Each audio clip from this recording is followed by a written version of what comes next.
The underground tunnels that connect continents. 3 hours of forbidden archaeology. Shadows stretch across forgotten corridors and hidden chambers, where the earth itself seems to guard secrets that defy explanation. From the winding tunnels beneath Cappadocia to the echoing vaults of Derinkuyu, and from the enigmatic hypogea of Malta to the subterranean temples of Ellora, the world harbours hidden passageways that whisper of civilizations lost or deliberately concealed.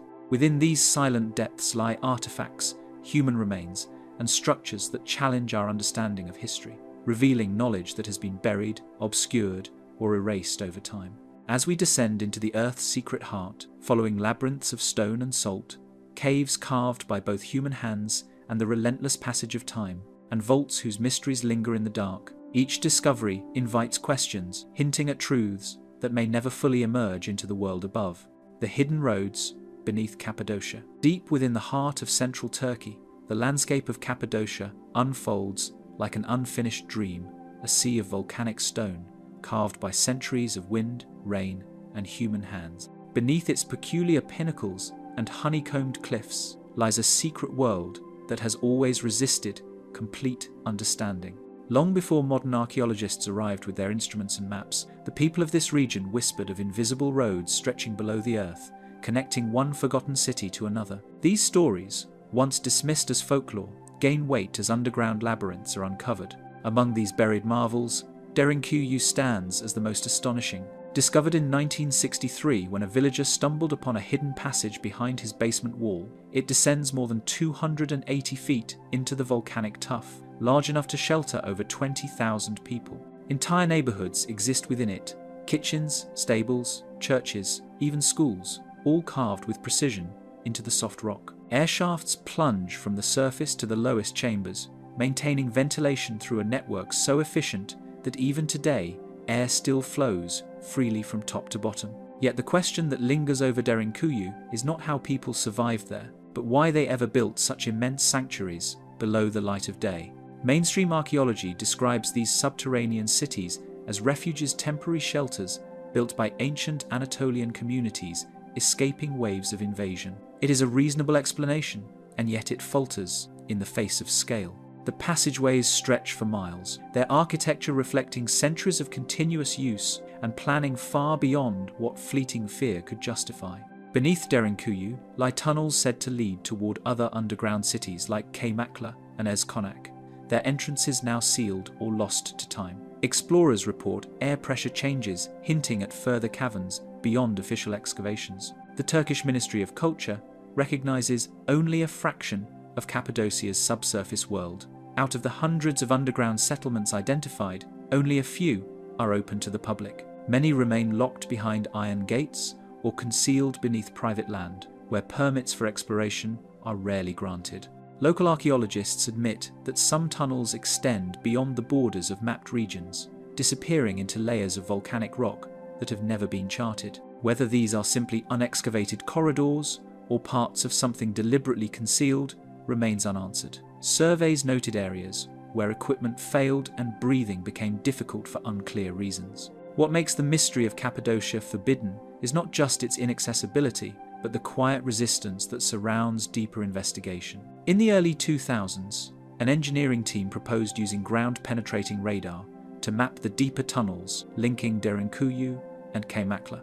The project was abruptly halted after local authorities cited concerns over structural instability. Officially, it was a matter of safety. Unofficially, some researchers believe there was discomfort about what might be found if the tunnels proved to extend much farther than the accepted boundaries. Some papers reference unverified lateral passages, later omitted from revisions. Even more puzzling are the symbols etched into the walls, spirals, crosses, and geometric patterns that predate the Christian communities once believed to have built these cities. Some bear striking resemblance to Neolithic markings found in Anatolian sites thousands of years older than Derinkuyu itself. If genuine, the complexes may predate the first millennium BCE, built on older, lost foundations. That possibility alone would rewrite much of the region's early history, and perhaps explain why official narratives remain cautious. Travelers who descend into the open sections describe an uncanny stillness,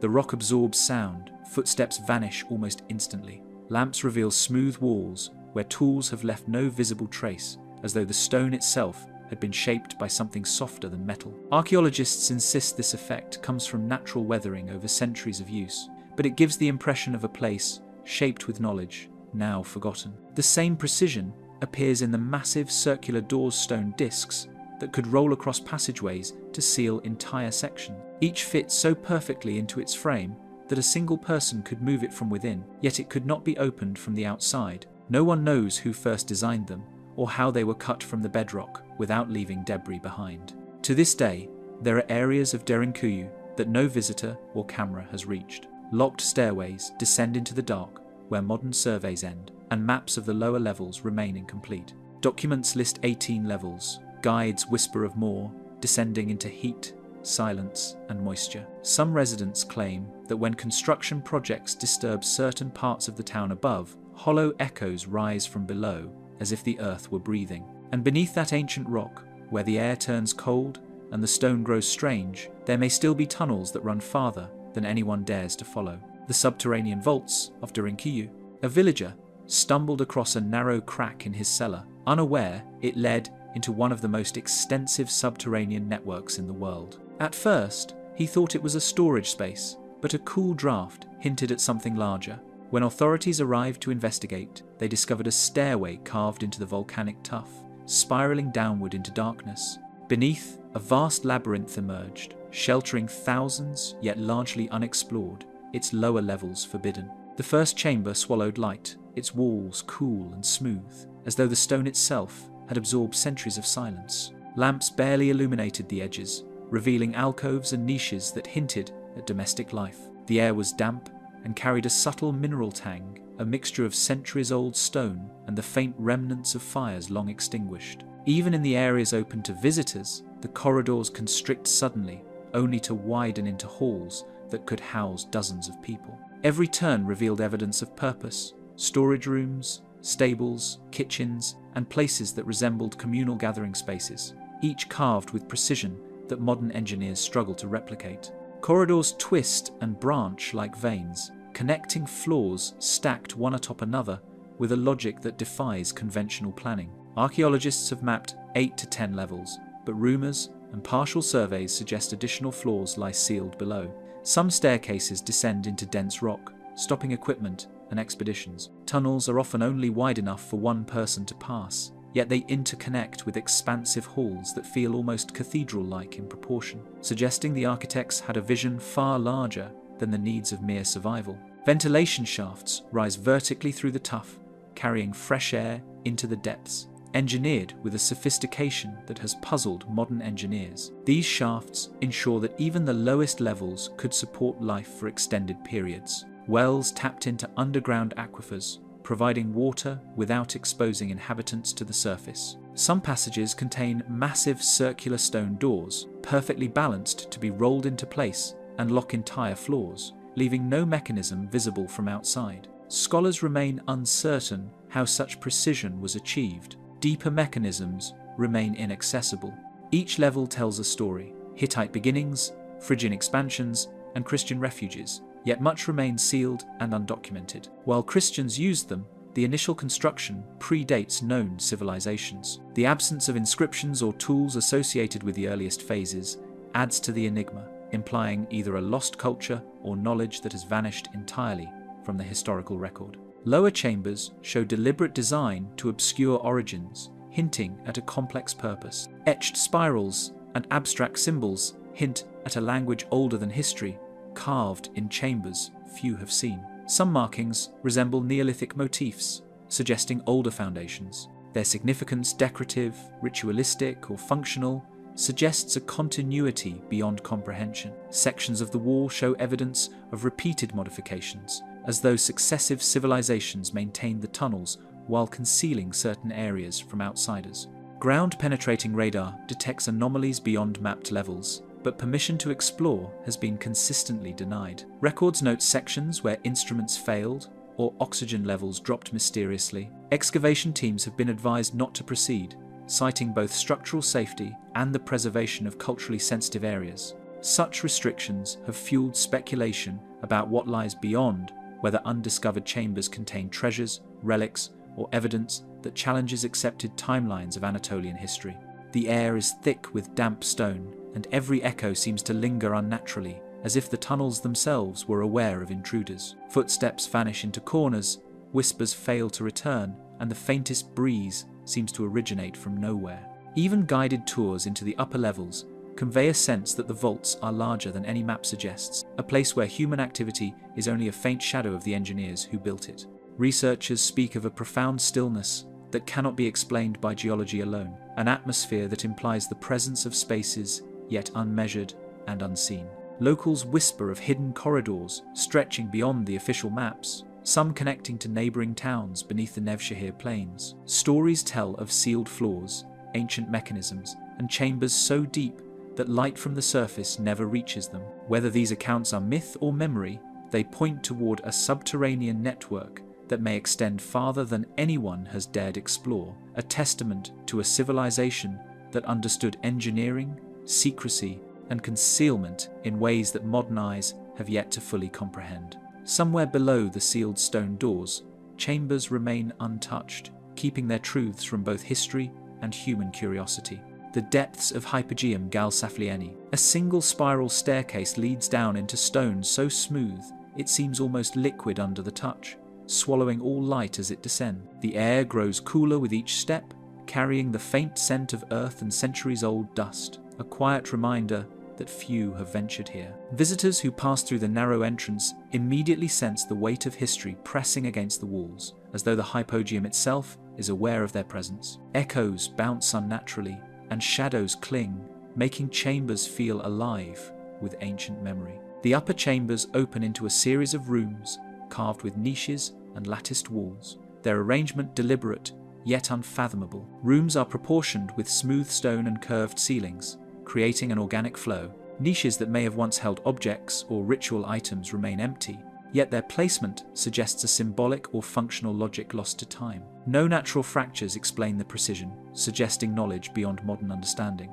In certain halls, traces of red ochre and altars suggest ceremonies whose meaning has been lost to time. Stains of pigment cling to the stone, surviving centuries of neglect and humidity, while small depressions hint at offerings placed by hands long vanished. Some chambers contain shallow carvings resembling human figures or abstract motifs, but the purpose behind them remains a mystery. Scholars debate whether these rooms were sacred, administrative, or dual purpose, leaving interpretations incomplete. Sound behaves strangely here. Even a whisper resonates, as if the stone itself were listening, amplifying voices in ways no modern acoustician can fully explain. In the oracle room, a single spoken word echoes across the chamber, reverberating with such clarity that it seems to originate from multiple directions simultaneously. Experiments confirm these effects are not illusions. The limestone, shaped with care, produces acoustic phenomena that may have been intentionally designed, suggesting a ritualistic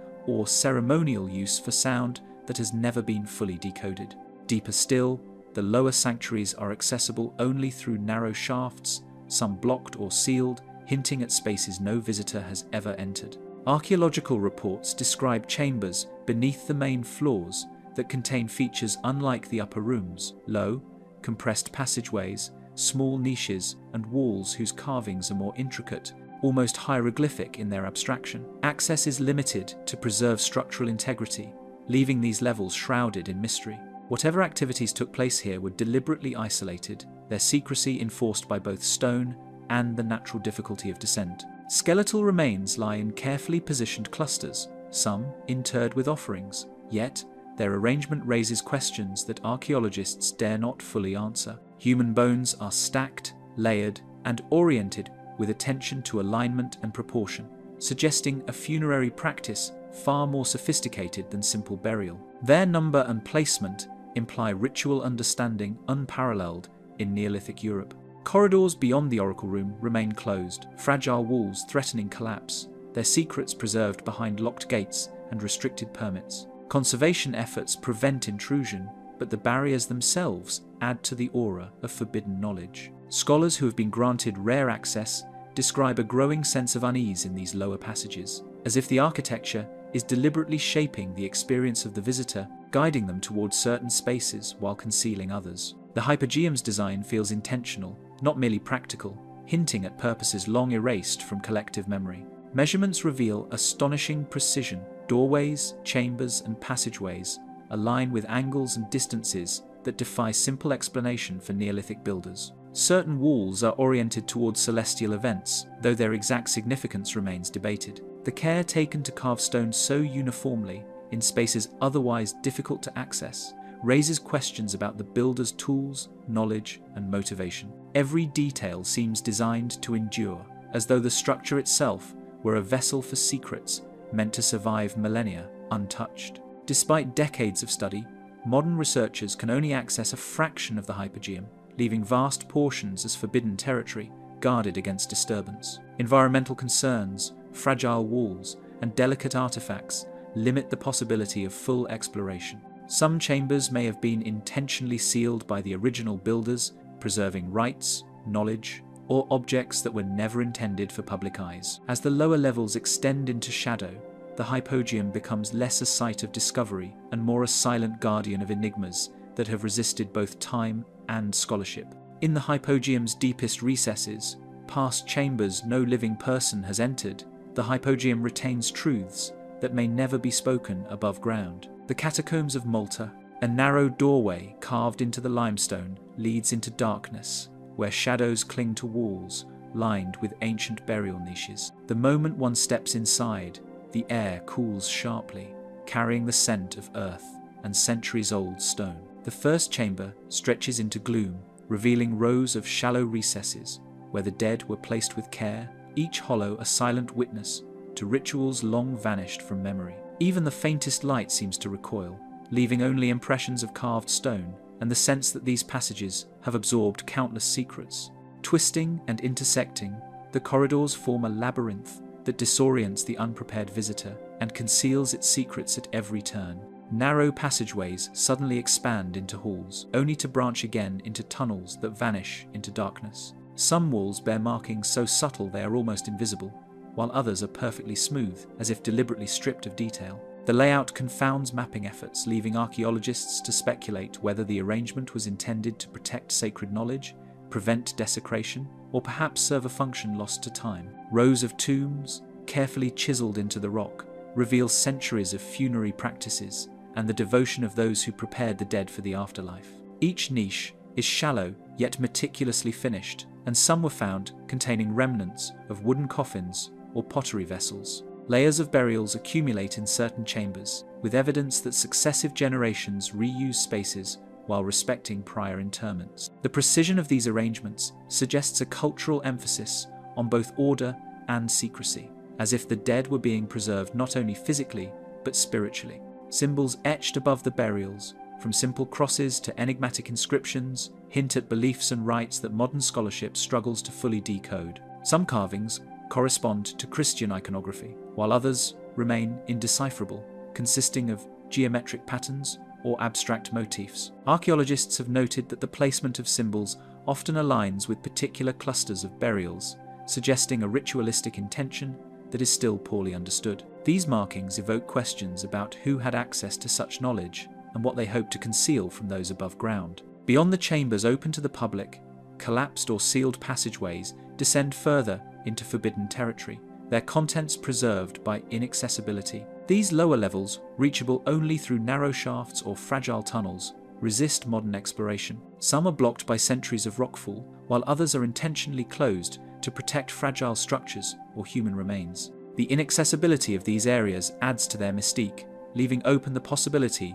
that entire networks of catacombs remain hidden beneath the streets of Malta, untouched for millennia. Archaeologists who gained rare access report chambers where tools faltered and air grew thin, suggesting sections of the catacombs that have resisted all modern survey. In these areas, handheld lights seem swallowed by the shadows, and even sensitive equipment returns inconsistent readings. Some rooms contain anomalies, such as unusually thick walls, unexpected alcoves, or recesses that defy explanation. The deliberate difficulty in accessing these spaces hints that the builders intended secrecy, and perhaps even the concealment of knowledge too dangerous or sacred to reveal. Skeletal remains lie in carefully stacked layers, some placed with objects or offerings, forming patterns whose purpose is still unknown. Some bones are arranged symmetrically, while others are placed in clusters with pottery or small artifacts, hinting at ritual practices that have yet to be fully interpreted. The density of burials and care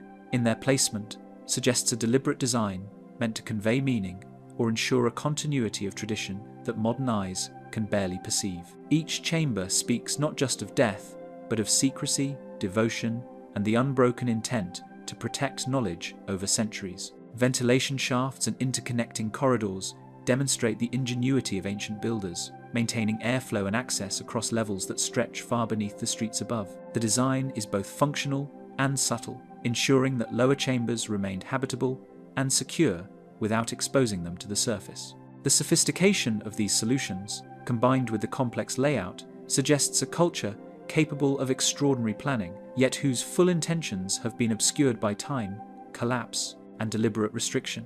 Decades of preservation work have kept portions intact, yet vast sections remain untouchable, their mysteries intact behind iron gates and protective walls. Restrictions imposed to prevent structural damage have inadvertently amplified the forbidden nature of the catacombs, reinforcing the sense that certain knowledge was never meant to reach the world above. Even the most experienced guides and scholars admit that no map fully captures the extent of these subterranean networks, leaving unanswered questions about their original purpose and the people who created them. Far below the sleeping streets of Malta, corridors and chambers remain untouched, weaving a labyrinth of sacred mysteries that resist discovery. The subterranean temples of Ellora, carved into the basalt cliffs, the entrance yawns like a silent guardian, inviting yet forbidding any who dare to enter. The first steps inside are swallowed by shadow, where even the midday sun struggles to reach the polished floors and walls. The air is cool and faintly mineral, carrying whispers of centuries-old incense and dust.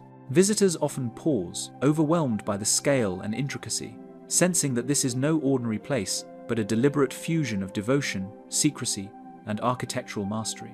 Inside the first temple, towering pillars rise seamlessly from the rock floor, their intricate reliefs depicting deities and legends that have survived millennia. Figures of gods and celestial beings intertwine with scenes of daily life, carved with such precision that every fold of fabric, every expression seems alive. The ceilings are sculpted with geometric patterns that draw the eye upward, while corridors echo the footsteps of those who once passed through these halls in ritual procession. Each chamber is a testament to a vision that blends artistry and devotion, a vision that remains partially inscrutable to modern eyes. Behind partially blocked corridors, hidden chambers hint at sanctuaries once reserved for priests or ritualists, their contents unknown to modern eyes. Some passages have collapsed over centuries, while others are intentionally sealed, perhaps to protect sacred altars, relics, or knowledge deemed too potent for general access. Archaeologists have recorded only fleeting glimpses, and attempts to explore further are met with structural fragility and legal restrictions, leaving these inner sanctuaries shrouded in mystery. Walls and ceilings are etched with scenes of myth and devotion, some depicting motifs so abstract that their meaning is still debated by scholars. Animals, celestial symbols, and intertwined figures appear in sequences that suggest a narrative or encoded teaching, yet the logic behind them remains elusive. Certain halls align with the rising sun or moon, illuminating select carvings at precise times, hinting at astronomical knowledge embedded in the rock itself. These subtle design choices suggest that the temples were not merely places of worship, but repositories of hidden wisdom, meant to be understood only by those initiated into their secrets. The precision of the rock-cut architecture defies simple explanation, from columns supporting immense ceilings to corridors aligned with natural light. Every carving was hewn from solid basalt with remarkable accuracy, with no evidence of mortar or modern tools. Some chambers are proportioned so perfectly that their acoustics amplify chants and recitations, transforming whispers into resonant tones that fill entire halls. The combination of artistic beauty, engineering ingenuity, and ritual function indicates a level of sophistication that continues to challenge historians and architects alike. Certain halls appear to have been designed for ceremonies, their acoustics and proportions amplifying chants and ritual sounds. Observers report that even a single voice can seem to emanate from multiple directions, as if the stone itself participates in the ritual. These chambers, often partially hidden from general access, may have served as spaces where sacred rites were performed in secrecy, preserving knowledge or practices that have since been lost. The deliberate isolation of some areas suggests a careful balance between public devotion and private, esoteric instruction. Legends tell of artisans guided by unseen knowledge, leaving traces of techniques and symbolism that challenge conventional archaeology. Stories persist of master sculptors who completed enormous halls in seemingly impossible alignment, or who left inscriptions that hint at lost philosophies. While much of this is speculative, the physical evidence of precise carvings, hidden chambers, and celestial alignments confirms that the builders possessed capabilities that remain partially enigmatic today. Preservation efforts have kept many chambers intact, yet others remain forbidden, protected by fragile rock and restricted access. Authorities enforce limits to prevent collapse or damage, ensuring that visitors encounter only portions of the full network. This controlled exposure enhances the sense of secrecy, leaving the imagination to fill in the hidden temples, sanctuaries, and carvings that lie beyond reach. Scholars accept that even centuries of study have revealed only fragments of the temple's full scope, and that the inaccessible areas may conceal truths that could reshape understanding of early Indian architecture and ritual. Light filters through high openings, casting shadows that animate the carvings, creating a silent theatre of devotion and secrecy. The interplay of shadow and relief gives the impression that the figures themselves are moving, enacting stories known only to the builders. Every hall seems intentionally designed to impress, to instruct, and to guard its knowledge. The deeper one moves, the stronger the impression that these temples are living repositories of mysteries, their full meaning deliberately concealed within the rock. Hidden beyond the basalt cliffs, behind sealed halls and hidden altars, the temples harbour mysteries that even centuries of study have failed to reveal. The subterranean sanctuaries of Hypogeum San Giovanni. Above the city, quiet streets conceal thresholds that few realize led into a realm untouched for centuries. From the surface, there is nothing to betray the existence of the sanctuaries beneath. A modest stone doorway, a weathered patch of wall, and the faint hum of air currents hint at spaces frozen in time. Passers-by tread without knowledge that beneath their feet lie chambers carved and recarved by hands long vanished, spaces shaped by devotion, secrecy, and a relentless passage of centuries. The ordinary streets themselves act as a shield, hiding a labyrinth where history and ritual intertwine in ways that remain almost imperceptible. The first chambers encountered reveal stone walls marked by layers of human devotion, each level reflecting a different era. Niches carved into the walls show traces of earlier constructions, partially obscured by later modifications. Some areas still retain plaster and pigment, faint evidence of ceremonial use or decoration, while other sections have been smoothed and repurposed, erasing earlier traces. Walking through these halls, it becomes evident that the sanctuaries were never static.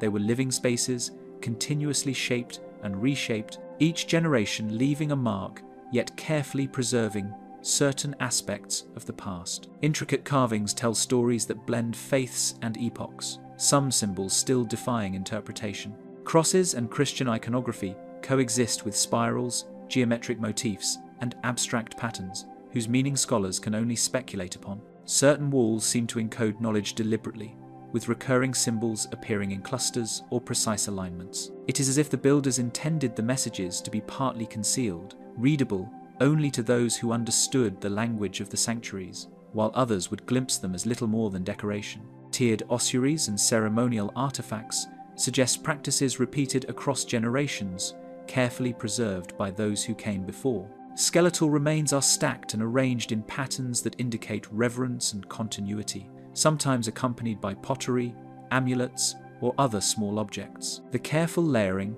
reflects both a respect for tradition and an understanding of spatial constraints, showing that each period of use sought to honor the past even as it asserted its own presence. The sanctuaries thus function as a historical palimpsest, recording centuries of human interaction while shielding their deeper significance. Beyond the visible halls, passageways disappear into obstructions or collapsed rock, their contents a mystery to all but time. Archaeologists note areas where tunnels were deliberately filled or blocked, preserving chambers that have never been studied in detail. Some passages are barely wide enough to admit a single person, while others are precarious and fragile, preventing modern exploration. These inaccessible spaces evoke questions about what lies beyond: secret altars, hidden relics, or rooms used for rites that the builders intended to keep hidden from outsiders. Certain alcoves and wall features defy explanation, hinting at purposes hidden from ordinary observation. Small recesses appear in unexpected corners,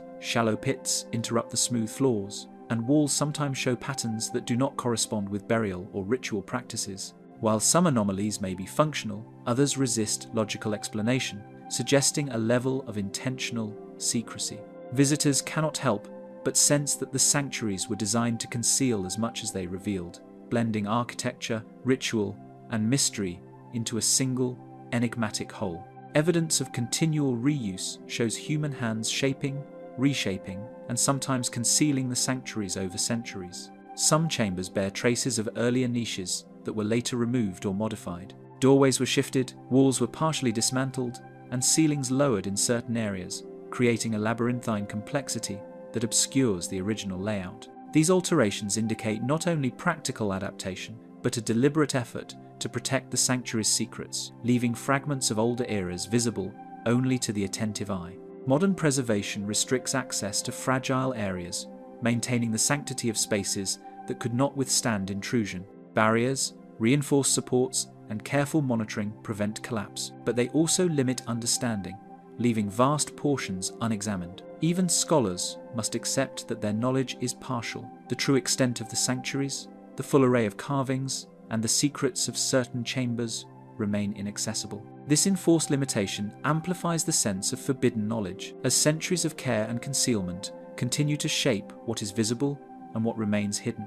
Through shifting light and shadow, the chambers seem alive, giving the impression that the stone itself remembers centuries of human presence. As sunlight filters through small vents or cracks, reliefs and carvings seem to move, playing across niches and floors in a shifting display of patterns. The soft reverberation of voices or footsteps emphasizes the space's layered history, as though the stones themselves retain echoes of past rituals. Every step becomes an encounter with history, a brush with secrets that have endured despite time, neglect, and human curiosity. Within the layered stone of Valletta, the sanctuaries guard enigmas that centuries of study have yet to illuminate. The salt mines of Wieliczka, the air tastes faintly of minerals, and the walls emit a soft, almost imperceptible shimmer that hints at chambers carved with painstaking care over centuries. Every echo carries the weight of countless hands that chipped away at the salt, leaving behind hidden sculptures and passages that only the boldest have glimpsed. Even now, the smell of damp stone and the faint metallic tang of salt seems to linger like a memory, a ghostly trace of labourers whose lives were spent in silence, shaping the underground world with both precision and devotion. Stone floors bear grooves worn smooth by generations of carts and tools, mapping the paths of miners long forgotten. The chambers extend in irregular grids, some imposing in scale, others narrow and claustrophobic, designed for utility, yet leaving room for mystery. It is here, amid the practical corridors and functional halls, that secret alcoves and artistic surprises appear. Tiny chapels, carved reliefs, and sculptures embedded in the salt, crafted with painstaking detail, their purpose often left deliberately ambiguous. Chapel walls gleam like pale ivory, and every carved figure seems alive in the flickering lantern light, suggesting rituals that were both public and clandestine. Saints, angels, and allegorical scenes share space with cryptic inscriptions and symbols whose meaning has been lost to time. Some carvings align with shafts of light at specific hours, hinting at knowledge of celestial movements, while others are positioned so that they are only visible from certain angles, suggesting intent to conceal as much as to display. Narrow, partially collapsed tunnels vanish into darkness, whispering secrets that no record has yet confirmed. Certain corridors were deliberately blocked, their original purpose obscured, while others descend towards subterranean lakes that shimmer with an eerie, unnatural glow. Miners and explorers have occasionally glimpsed traces of forgotten chambers beyond these obstructions, but unstable ceilings and fragile salt walls have prevented further investigation, leaving entire networks untouched for centuries. The engineering of the mines is astonishing, from massive support pillars carved directly from salt, to hidden drains that manage water seeping through rock layers. Ingenious techniques allowed miners to extract salt without collapsing the vast chambers, while subtle gradients and channels guided underground streams safely away from key areas. The combination of artistry and practical ingenuity hints at a level of knowledge both sophisticated and secretive, as though the mines themselves were a repository of skills and wisdom handed down through generations, deliberately shielded from outsiders. It is said that some chambers were reserved for rituals, or perhaps for the storage of treasures too precious or dangerous to be revealed. Stories persist of miners discovering ancient symbols embedded in the walls, or of unseen passageways that suddenly vanish, their entrances concealed by time or deliberate design. Scholars have debated these accounts for centuries, unable to verify them, yet the structural anomalies and partial carvings lend an air of plausibility that keeps curiosity alive. Salt formations within the mines create a landscape both natural and artificial, where crystalline stalactites and glimmering floors catch light in ways that seem almost otherworldly. Small subterranean lakes reflect the faint glow of lanterns, doubling images of sculptures and carvings and creating the sense that the mines are alive, echoing with secrets of both the past and the unseen. Explorers report a feeling of displacement in these spaces, as if the human scale has been subtly altered, and every corridor hints at chambers beyond comprehension. Modern preservation has rendered much of the network off-limits, protecting delicate sculptures and fragile walls from collapse. Visitors are permitted only in curated sections, leaving the vast majority of the mines untouched, an enduring enigma beneath the surface of Krakow's outskirts. The sections that remain inaccessible may contain larger halls, forgotten chapels, or entire networks of corridors lost to history, their very existence a challenge to imagination and exploration alike. Even in the accessible areas, the interplay of shadow, reflection, and echo animates the carvings and salt formations, making each hall seem alive with centuries of memory. Steps, whispers, and distant drips of water are amplified, transforming the mines into a living record of human labor, devotion, and secrecy. Every chamber, whether open or sealed, feels like part of a carefully preserved story, one that continues to resist full understanding despite the efforts of modern study. Threading through the salt-carved labyrinth, concealed passages and secret chambers continue to guard knowledge that no visitor, scholar, or explorer has yet fully unraveled. The caves of Nauers, natural limestone folds, formed a labyrinth long before humans traced their paths into the stone. The soft, pale rock lent itself to carving, yet even so, it required ingenuity and effort to transform the natural hollows into a network capable of sheltering hundreds. From the outside, there is nothing to suggest the cave's complexity. Only the faint depressions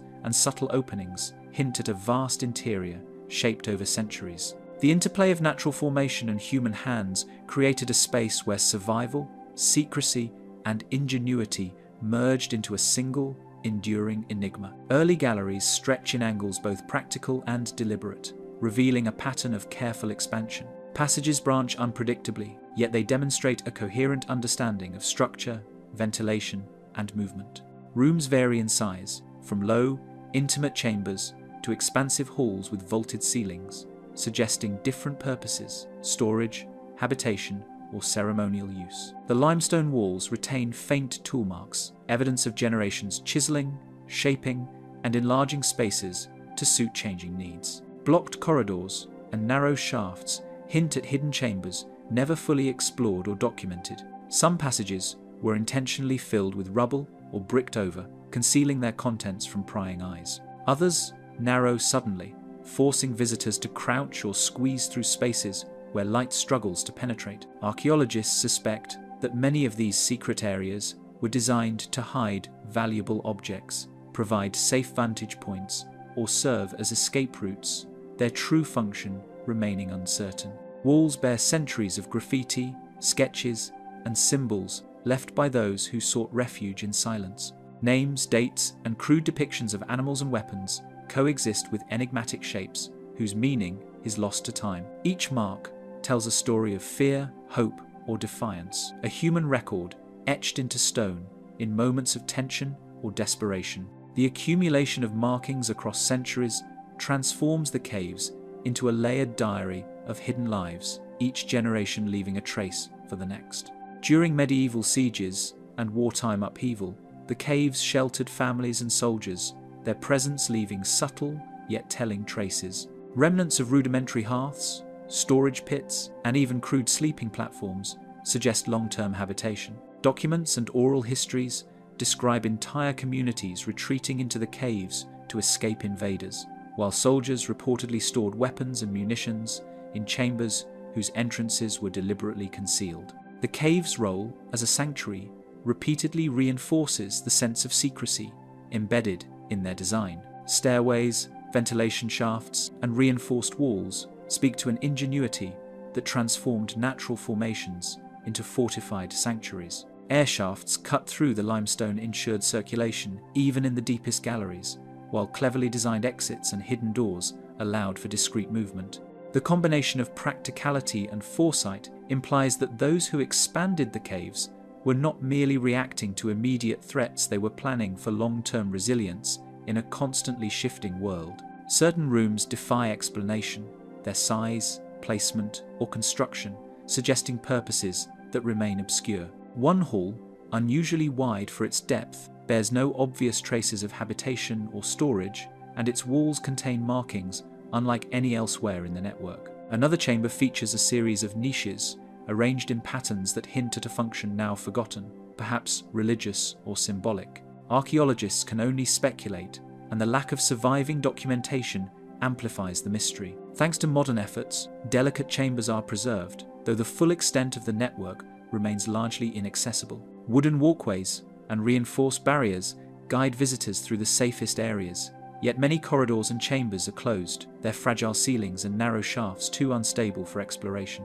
This intentional limitation preserves the caves, but simultaneously maintains their aura of forbidden knowledge, leaving the imagination to wonder what secrets have been shielded from view for centuries. Echoes travel through the limestone corridors in unexpected ways, turning footsteps and whispers into layered soundscapes. Light from modern lamps refracts across the uneven walls, illuminating carvings and graffiti in fleeting glimpses. The sensation of movement through these spaces is disorienting, as passages twist and intersect, sometimes looping back on themselves, creating a sense of endlessness. Visitors are acutely aware that every shadow and echo carries a history, a fragment of lives that unfolded in secrecy and survival. Amid the twisting galleries and silent chambers, the caves of Nauz guard enigmas that have yet to be unraveled by any visitor. The underworld at Orvieto, the labyrinth below, was carved with purpose, a network whose function stretched far beyond what eyes could immediately discern. Every corridor, chamber, and shaft hints at a mind both practical and secretive, a vision designed to shelter, store, and conceal. The passageways twist and intersect in ways that suggest careful planning rather than mere excavation, while the vaulted ceilings and reinforced walls demonstrate attention to structural integrity that has allowed the network to endure for centuries. Within these spaces, human ingenuity transforms stone into both a tool of survival and a repository of hidden knowledge. Channels of water and storage rooms reveal a meticulous design, balancing necessity with secrecy in every corner. Cisterns, carved from tuff, capture rainfall from the city above, providing reservoirs that could sustain those within for extended periods. Small niches along corridors once held supplies, while larger chambers functioned as communal spaces, their dimensions dictated by both practicality and discretion.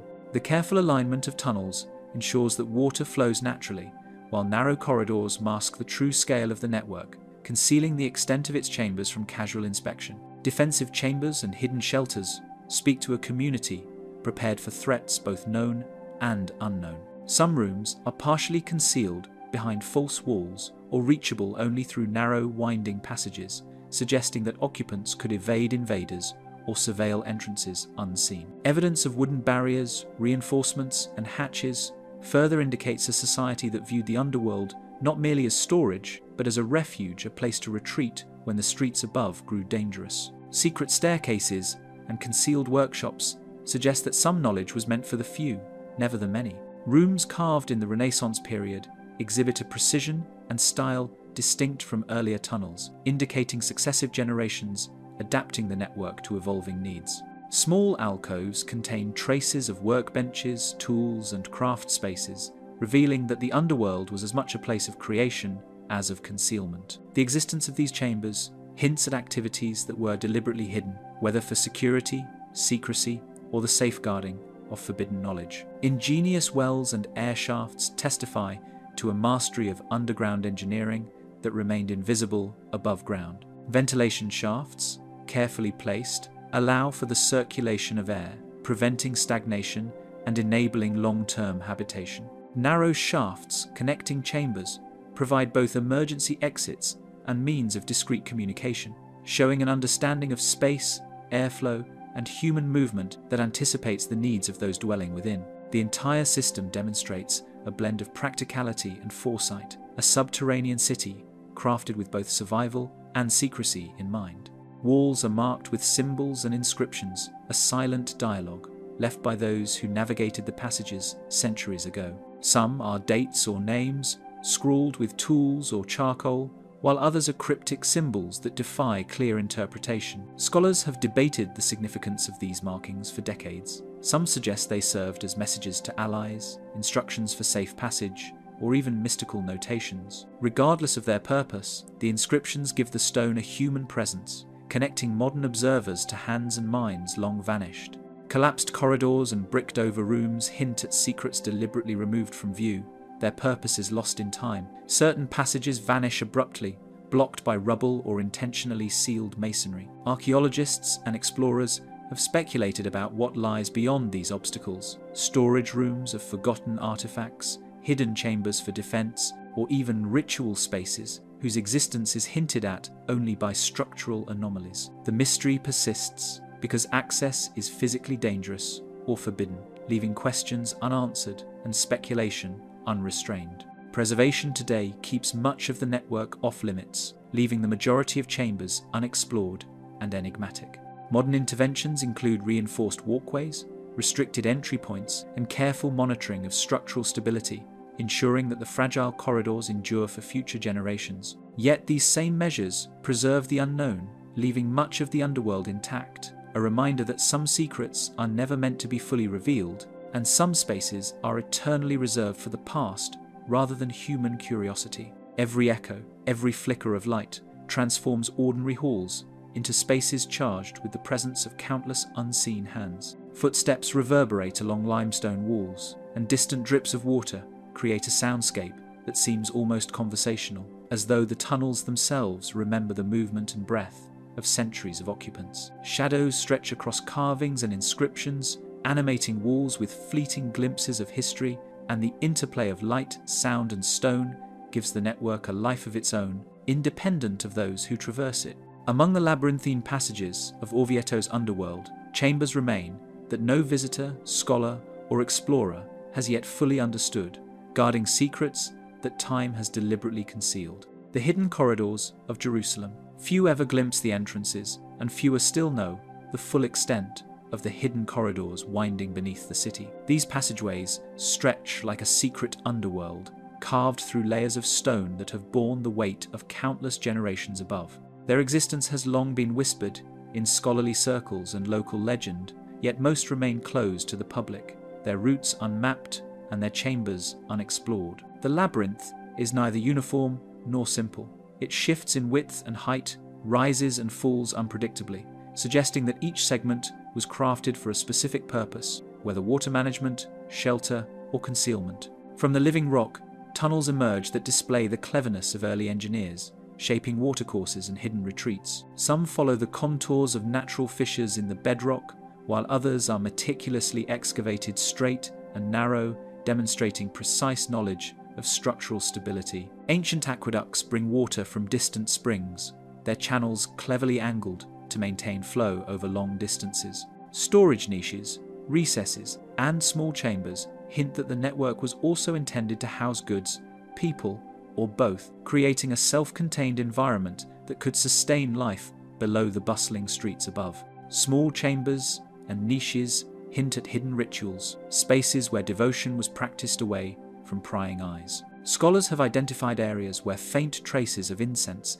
and remnants of ceremonial objects remain. suggesting that some corridors were more than functional, they were sacred. These spaces often connect to larger halls with low ceilings, where light would have been scarce, and yet their design implies careful planning to allow movement and observation.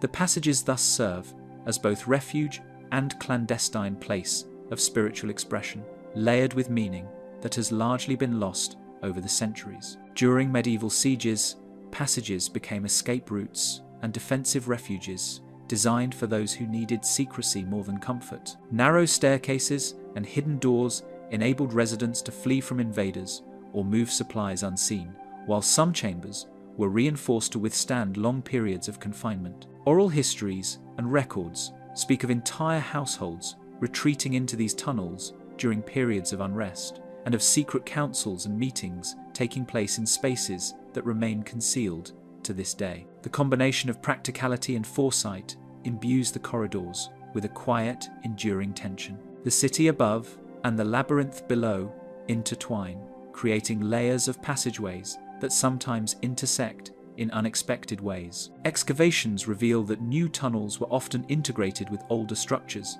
connecting Etruscan, Roman, Byzantine, and medieval segments into a complex multi-period network. Sometimes a corridor built centuries ago suddenly merges with a passage from a later era, leaving walls and floors that bear different tool marks and construction techniques. This interweaving of civilizations gives the underground a temporal depth, where every turn carries the imprint of countless hands, shaping the stone for diverse purposes. Walls bear inscriptions, sketches, and marks left by centuries of inhabitants, messages that speak in riddles across time.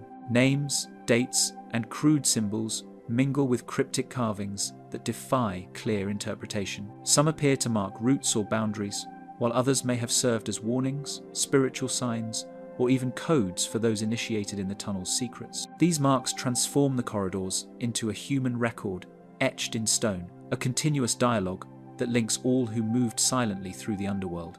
Bricked-up corridors and partially collapsed tunnels suggest chambers that have been intentionally concealed for reasons long forgotten. Certain doors, now inaccessible, once led to rooms of unknown function, perhaps storage for valuables, defensive positions, or even hidden chapels. Archaeologists debate the existence of chambers whose entrances have been deliberately obscured or buried, noting irregular wall patterns, floor depressions, and masonry anomalies as tantalizing evidence of spaces no modern explorer has yet entered. Contemporary exploration is limited, with many sections closed to prevent collapse, leaving vast stretches of the underground unexplored. Structural reinforcements and restricted access preserve fragile tunnels while maintaining their sense of forbidden mystery. Researchers rely on remote sensing, careful excavation, and historical texts to reconstruct portions of the network, yet much remains conjectural.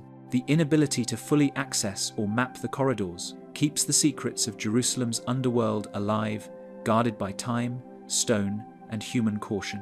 Every drip of water, every echo transforms the passages into a living archive of sound, shadow, and memory. The faint illumination of modern lamps casts fleeting glimpses on inscriptions and carvings, while the labyrinth's twists distort sound and perspective, making familiar spaces feel alien. The air carries a faint dampness, and the narrow halls compress time and space, creating the impression that centuries coexist in every step. The underground, alive with echoes of countless lives, maintains a tangible sense of presence that no map or document can fully capture. In Jerusalem's subterranean shadows, labyrinthine passages harbour chambers untouched by modern study, guarding truths that may forever alter our vision of the city above.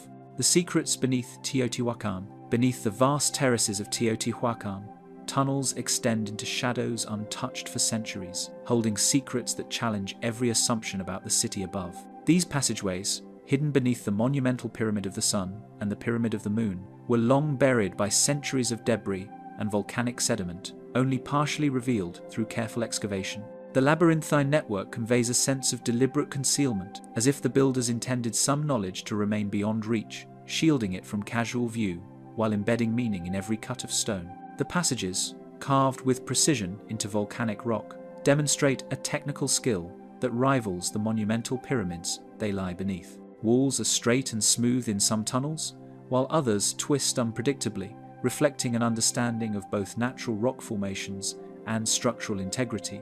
Ventilation shafts, narrow stairways, and strategically placed chambers suggest that the subterranean architects were not merely digging, but designing a network capable of long-term occupation, ceremonial use, or both. Each tunnel reveals mastery over materials and a vision that transcends mere practicality. Chambers lined with stone platforms contain remnants of offerings, carefully arranged and preserved, suggesting rituals conducted in utmost secrecy.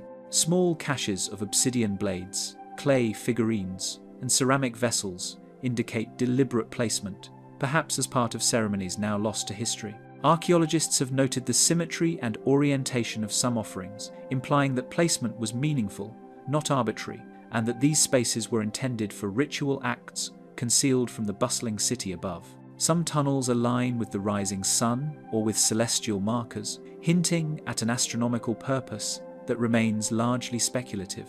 Sightlines within certain passages correspond to solstices or other celestial events, suggesting that the builders integrated the underworld with the cosmos above. The precision of these alignments implies both advanced observation skills and a cosmological philosophy encoded into stone, leaving modern researchers to wonder whether these corridors were intended as sacred conduits, ritual observatories, or both. Fragments of pottery, obsidian tools, and skeletal remains suggest both ceremonial and human activity, each find deepening the mystery. Some skeletons appear to have been placed with ritual care, while others seem incidental, their presence provoking debate over whether these chambers were sites of sacrifice, burial, or emergency refuge. Artifacts show wear and careful craftsmanship, hinting at a society that revered both utility and symbolism, weaving everyday objects into a tapestry of secrecy beneath the city.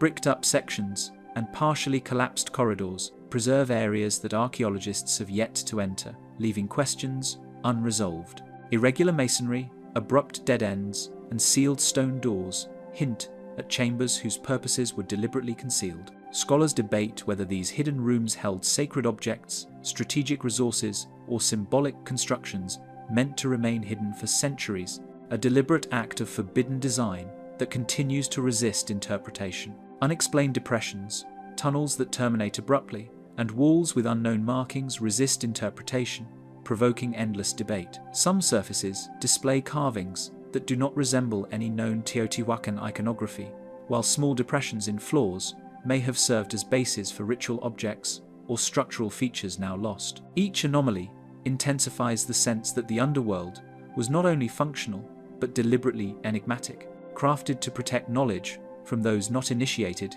into its mysteries. Careful probes into the deepest corridors have revealed fleeting glimpses of rooms whose purposes remain elusive, each find deepening the enigma. Archaeologists have documented isolated chambers filled with strange arrangements of stone and clay, offering tantalizing hints, yet no definitive conclusions. Even the tools of modern science, ground-penetrating radar, remote sensors, and careful excavation cannot fully illuminate the intentions of the builders, leaving much to speculation and the persistent allure of the unknown. The scent of ancient stone, the echo of footsteps, and the narrow, twisting corridors create an atmosphere where time feels suspended and secrets are almost tangible. Every turn produces shadows that shift with the angle of light, and the faint trickle of water in some channels gives the impression that the underworld itself is alive, whispering of centuries of human endeavor hidden from view.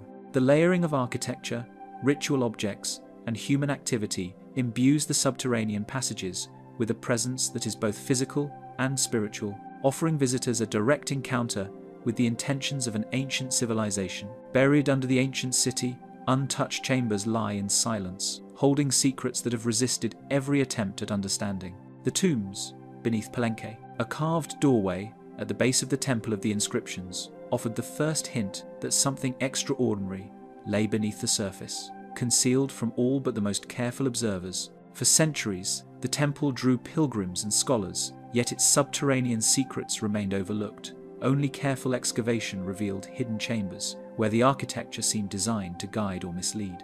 The stairway descending into the tombs is narrower than expected, and its irregular angles suggest a deliberate pattern whose purpose has eluded explanation. Each step seems carefully proportioned to create tension or a pause, compelling anyone who enters to move slowly and observe the surrounding surfaces. The walls are adorned with subtle carvings, some too faint to be noticed at first glance, yet they seem intentionally positioned to mark passages or focal points within the chambers. Structural anomalies, such as unexpected recesses or shifts in stone alignment, give the impression that the builders intended the descent to be as enigmatic as the tombs themselves. Fragments of jade, shells, and obsidian, arranged in precise clusters, hinted at ceremonies whose meaning was lost to time. Small caches were placed in corners, on platforms, or within shallow depressions, each carefully preserved under layers of dust and sediment. The patterns of arrangement, whether concentric,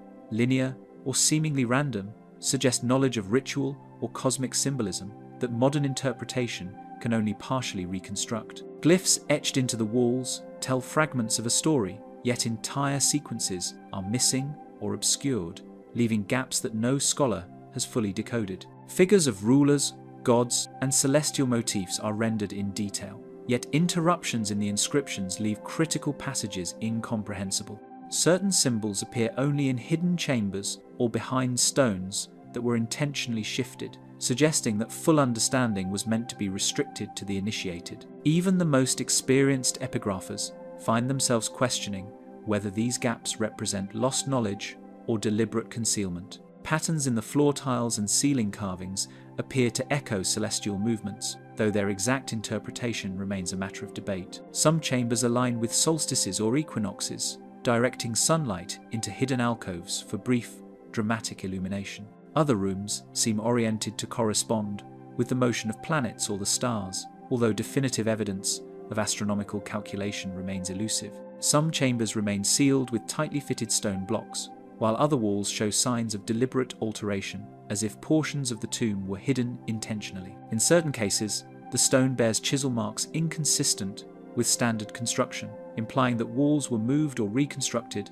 long after the tomb's original completion. Other chambers appear entirely inaccessible, their entrances buried beneath layers of rubble or earth, perhaps to protect ritual knowledge or the remains of high-ranking rulers. These hidden spaces, visible only to those who search with care, have become the most tantalizing elements of the complex. Scholars have examined these clues painstakingly, proposing theories that range from purely ceremonial to cosmological in scope, yet none fully resolve the riddles. Radiocarbon dating, ground-penetrating radar, and careful stratigraphic study have revealed previously unknown chambers and artifact clusters. The coexistence of royal insignia, common objects, and imported goods within single spaces suggests a layered, complex practice of burial and veneration. Scholars debate the function of certain recesses. Were they intended for ritual performance, storage of sacred objects, or perhaps as symbolic representations of otherworldly journeys? Evidence occasionally contradicts itself.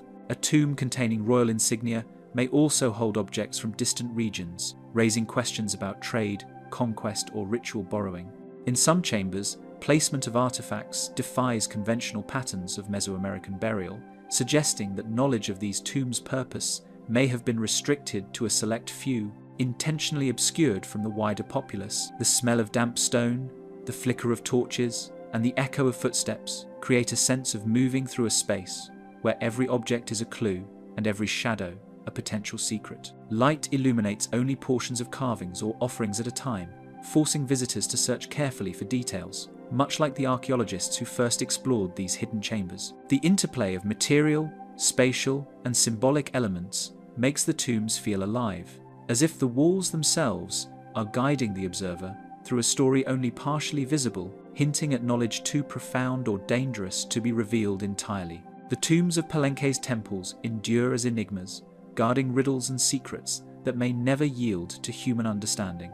The secrets of the Chavin tunnels. Within the labyrinthine passages of Chavin, water courses through carved channels, producing a low murmur that transforms the space into a chamber of living sound. Every drip, every subtle flow of water seems intentional, echoing along the stone walls to create vibrations that resonate through floors and ceilings alike. The effect is not merely auditory, it is almost physical, pressing against the senses in a way that suggests the ancient architects understood how to manipulate perception. Even a casual visitor can feel the air shift as sound dances through concealed alcoves and narrow corridors, hinting at ceremonies or rituals long forgotten by time. Priests and pilgrims may have navigated these tunnels to engage directly with the spiritual power embedded in the stone and water, though the exact rituals remain a matter of speculation.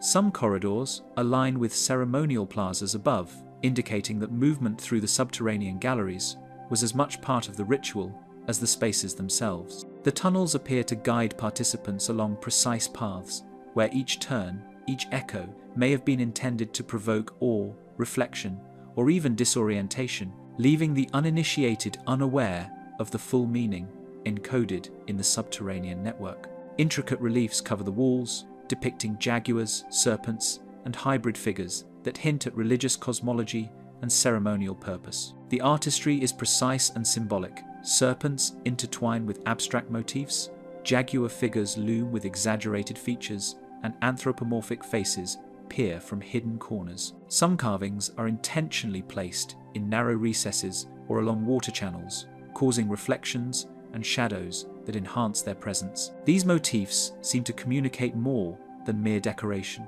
They suggest connections to celestial events, mythic narratives, and ritual acts whose significance may have been known only to Chavin priests. Whispered chants are carried and amplified, transforming into resonant vibrations that seem to animate the tunnels themselves. A single spoken syllable can be heard clearly dozens of feet away, or can reverberate in unexpected directions, creating a sensation of voices moving independently through space. Scholars speculate that this acoustic design was deliberate, a tool to enhance ceremonial experience and possibly even to simulate divine presence. The tunnel's shape and the arrangement of stone blocks amplify sound in ways modern experiments can only partially replicate, leaving unanswered questions about the full purpose of these sonic effects. Hidden niches and small chambers appear throughout the complex, their entrances subtle and easily overlooked, suggesting restricted or sacred use. Some contain remnants of small offerings, carved figurines, or pigments, while others appear deliberately empty. The placement of these recesses, often in alignment with water channels or acoustic hotspots, indicates a sophisticated understanding of both physical and symbolic space. Their presence hints at knowledge or practice meant to be hidden from the general populace, reinforcing the sense that Chavin tunnels were places of forbidden or esoteric ritual knowledge. Water channels, some barely a foot wide, wind beneath ceremonial plazas, linking chambers in a system that is part engineering marvel, part spiritual instrument. The channels carry water from distant sources, their flow carefully controlled to maintain a steady murmur, a soundscape, and perhaps even to generate subtle vibrations along stone floors. In some chambers, water exits through concealed spouts, producing sounds that could have punctuated chants or guided ritual movement. This integration of natural elements and stonework speaks to a level of design that merges practical function, sensory impact, and religious symbolism into a single experience. In recent years, archaeologists have uncovered sections previously forgotten, yet each excavation seems only to deepen the mystery of how the tunnels were used. Mapping the subterranean network has revealed new passages, hidden chambers, and carefully positioned reliefs that were overlooked for centuries. Radiocarbon dating and stratigraphic analysis provide context, but even with advanced tools, scholars can rarely determine whether a chamber was intended for a specific ritual, for symbolic storytelling, or as a secretive area accessible only to select priests. At certain points, the passageways intersect with celestial or topographical markers, though scholars disagree on whether these were intentional or coincidental. Certain galleries point toward distant mountains, align with the solstice, or mark the rising of particular constellations, suggesting a cosmic component to the tunnel's design. Yet the lack of definitive records leaves room for interpretation, fueling speculation about the extent of Chavin knowledge regarding astronomy, cosmology, or metaphysical practice. Each alignment adds another layer to the tunnel's enigmatic presence. Surrounded by shadowed walls, the scent of damp stone, the rhythmic drip of water, and the shifting acoustics evoke an environment designed to overwhelm the senses and elevate perception. As footsteps echo, light shifts, and water flows, visitors experience the space almost as a living organism, where architecture, natural elements, and ritual intent converge. Every carved face, every hidden niche, and every murmur of water seems calculated to provoke a sense of wonder, reverence, and mystery, leaving the observer both awed and unsettled.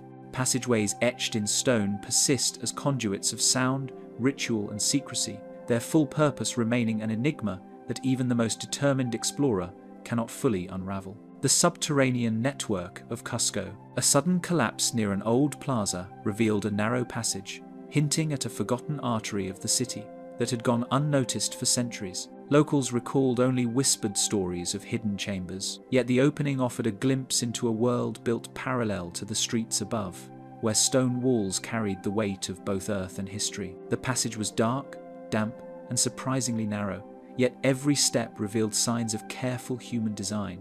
Precisely cut stones, channels for water, and subtle alcoves that suggested deliberate intention. Even without a full map, it became clear that the network was more than a series of tunnels. It was a living part of the city, entwined with its past and present. Engineers of the Inca carved channels and stairways with precision, leaving marks of techniques still studied by modern scholars. Stones fit together without mortar, yet the walls have endured centuries of seismic activity and constant pressure from the city above. Water was directed through carefully angled troughs, flowing silently but purposefully, suggesting not only practical needs but a sophisticated understanding of hydraulics. In places, small openings connect chambers with street-level buildings, blurring the line between what was public and what was hidden. Each architectural choice carries both functional and enigmatic significance, leaving modern observers to wonder how much was utilitarian and how much was sacred. Certain chambers seem to have hosted rituals where firelight, chanting, and flowing water combine to create an orchestrated experience of the sacred. Niches in the walls might have held offerings or ceremonial objects, while the echoes amplified sound in ways that would have intensified spiritual ceremonies. The combination of light, shadow, and sound created an immersive environment, one that could have overwhelmed the senses of those entering without preparation.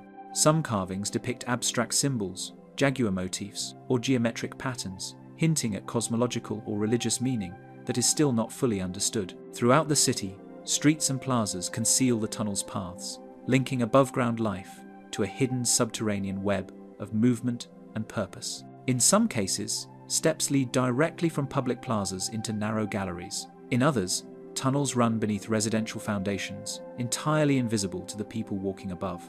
The network is not a static relic, it interacts with the urban landscape, shaping the city above as much as it exists below it. Each intersection, passage, and chamber hints at a careful integration of practical, ceremonial, and strategic needs that remains only partially interpreted. Fragments of pottery, stone implements, and carved symbols suggest repeated human presence and deliberate design. Tiny remnants of ritual activity, burned offerings, small figurines, pigment traces appear in hidden recesses, indicating that these spaces were visited intentionally and repeatedly over generations. The artifacts themselves are often incomplete or fragmented, offering tantalizing clues but no definitive answers. Their presence reinforces the idea that Cusco's subterranean network was not simply an infrastructure project, but a space of human significance, where the mundane and the sacred intertwined. Some areas remain sealed behind massive stones,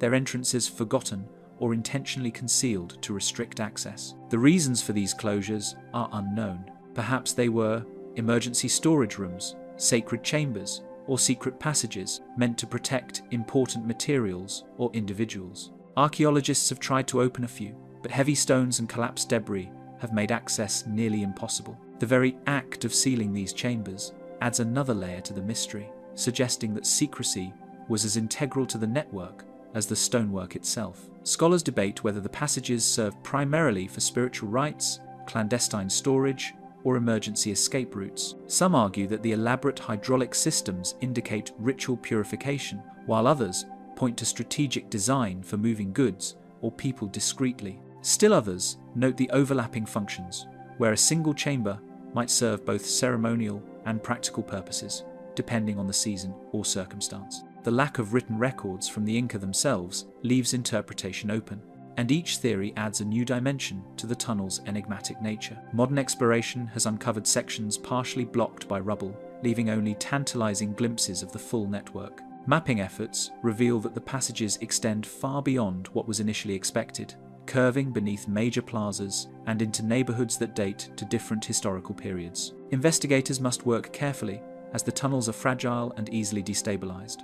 Every discovery seems to reveal as many questions as answers, reminding observers that the network's true extent and original purpose remain elusive. The scent of damp stone, the whisper of flowing water, and the echo of footsteps create a feeling of moving through a hidden world layered atop the past. Shadows stretch along carved walls, while occasional air vents let in faint currents that carry the city above into the subterranean space. The sensory experience is both grounding and disorienting, leaving those inside aware of human ingenuity and simultaneously humbled by the secrets the network continues to guard.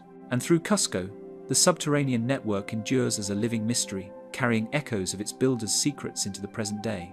The Cave of the Taos Enigma. Stories of the Cave of the Taos first emerged from local legends, whispering of hidden tunnels and chambers filled with unimaginable treasures. Indigenous accounts spoke of corridors that stretched far beyond the known entrances, with metallic artifacts and ancient inscriptions concealed within. These tales reached explorers and archaeologists alike, sparking expeditions fueled by curiosity and the allure of forbidden knowledge. Some dismissed the legends as exaggerations, yet repeated reports of peculiar structures and strange formations suggested that the cave might hold more than mere geological interest. The mystery was compounded by the dense jungle that guarded the entrance, a natural barrier that seemed to insist the cave's secrets remain hidden. Early explorers reported narrow passages that twisted unpredictably, often opening into wide chambers that seemed artificially modified. Expeditions led by foreign researchers in the 20th century described corridors with unusually smooth walls, intersecting tunnels, and chambers with flat floors that hinted at deliberate shaping. One party recounted finding stone steps carved into the bedrock, leading to a cavern that appeared to have been cleared by human hands. The combination of natural formation and possible human modification created a sense of awe and disorientation, as the cave seemed to defy expectations of conventional geology.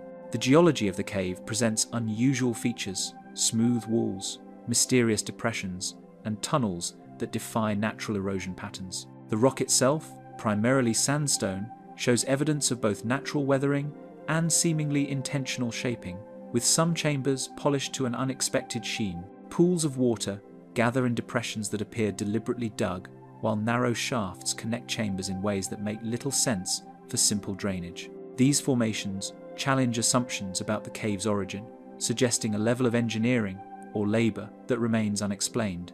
Claims of metallic artifacts, carved objects, and unknown inscriptions have fueled speculation, though many of these reports remain unverified. Early accounts spoke of small metallic tablets, intricately carved statuettes, and symbols resembling writing, all supposedly discovered in the deepest chambers. While some artifacts have never been produced for study, and skepticism abounds, these stories have persisted for decades. Even fragments that have been documented remain puzzling, offering shapes and patterns that resist classification within known ancient cultures of the region. Navigating the cave is perilous. Sudden drops, waterlogged tunnels, and unstable ceilings have thwarted even experienced expeditions. Narrow passageways twist sharply, often requiring crawling or climbing, while hidden crevices and loose stones make every step uncertain. Flooded sections obscure underlying chambers, and the darkness is absolute, with headlamps casting only brief illumination before the shadows reclaim the walls. These conditions make a full survey of the cave nearly impossible, ensuring that its deepest mysteries remain untouched and largely inaccessible. Some chambers appear to have been deliberately structured, with niches and platforms suggesting ceremonial or storage purposes. Flat platforms carved from the sandstone, along with alcoves at varying heights, indicate that certain areas were prepared for human activity rather than natural accumulation. These spaces evoke speculation. Were they altars, storage rooms, or observation points? Their exact function is obscured by time and the lack of clear cultural context, leaving their purpose open to interpretation and fueling the cave's enigmatic reputation. Indigenous knowledge hints at ancestral use of the caves, though much of this history is shrouded in secrecy and oral tradition. Local elders recount stories of spirits dwelling in the labyrinthine passages and of sacred objects entrusted to the cave's guardians. While such narratives are often dismissed by outside researchers, they provide a cultural lens that enriches the understanding of the cave as more than a geological curiosity. These oral histories reinforce the notion that the cave has long been treated with caution, respect, and secrecy. Scientific scrutiny often clashes with sensational claims, leaving the true nature of the cave and its contents uncertain. Archaeologists have carefully mapped accessible sections, identifying features consistent with natural erosion and Incan use of rock-cut chambers nearby. Yet every verified finding seems to open more questions than it answers, particularly regarding the reported metallic artifacts and unexplored chambers. The tension between legend, anecdotal reports, and empirical research ensures that the cave's reputation as a forbidden site endures. The air inside is heavy and still, punctuated by distant drips of water, creating an eerie sense that the cave itself is observing those who enter. Shadows twist unnaturally across walls, and the faint echo of footsteps reverberates unpredictably through the labyrinth. Light from headlamps reveals only fragments of corridors, leaving the imagination to fill in the rest. The experience is both awe-inspiring and disorienting, reinforcing the impression that the cave holds secrets beyond human comprehension. Across the Teos labyrinth, countless mysteries remain, sealed by stone and silence, resisting all who seek to uncover them.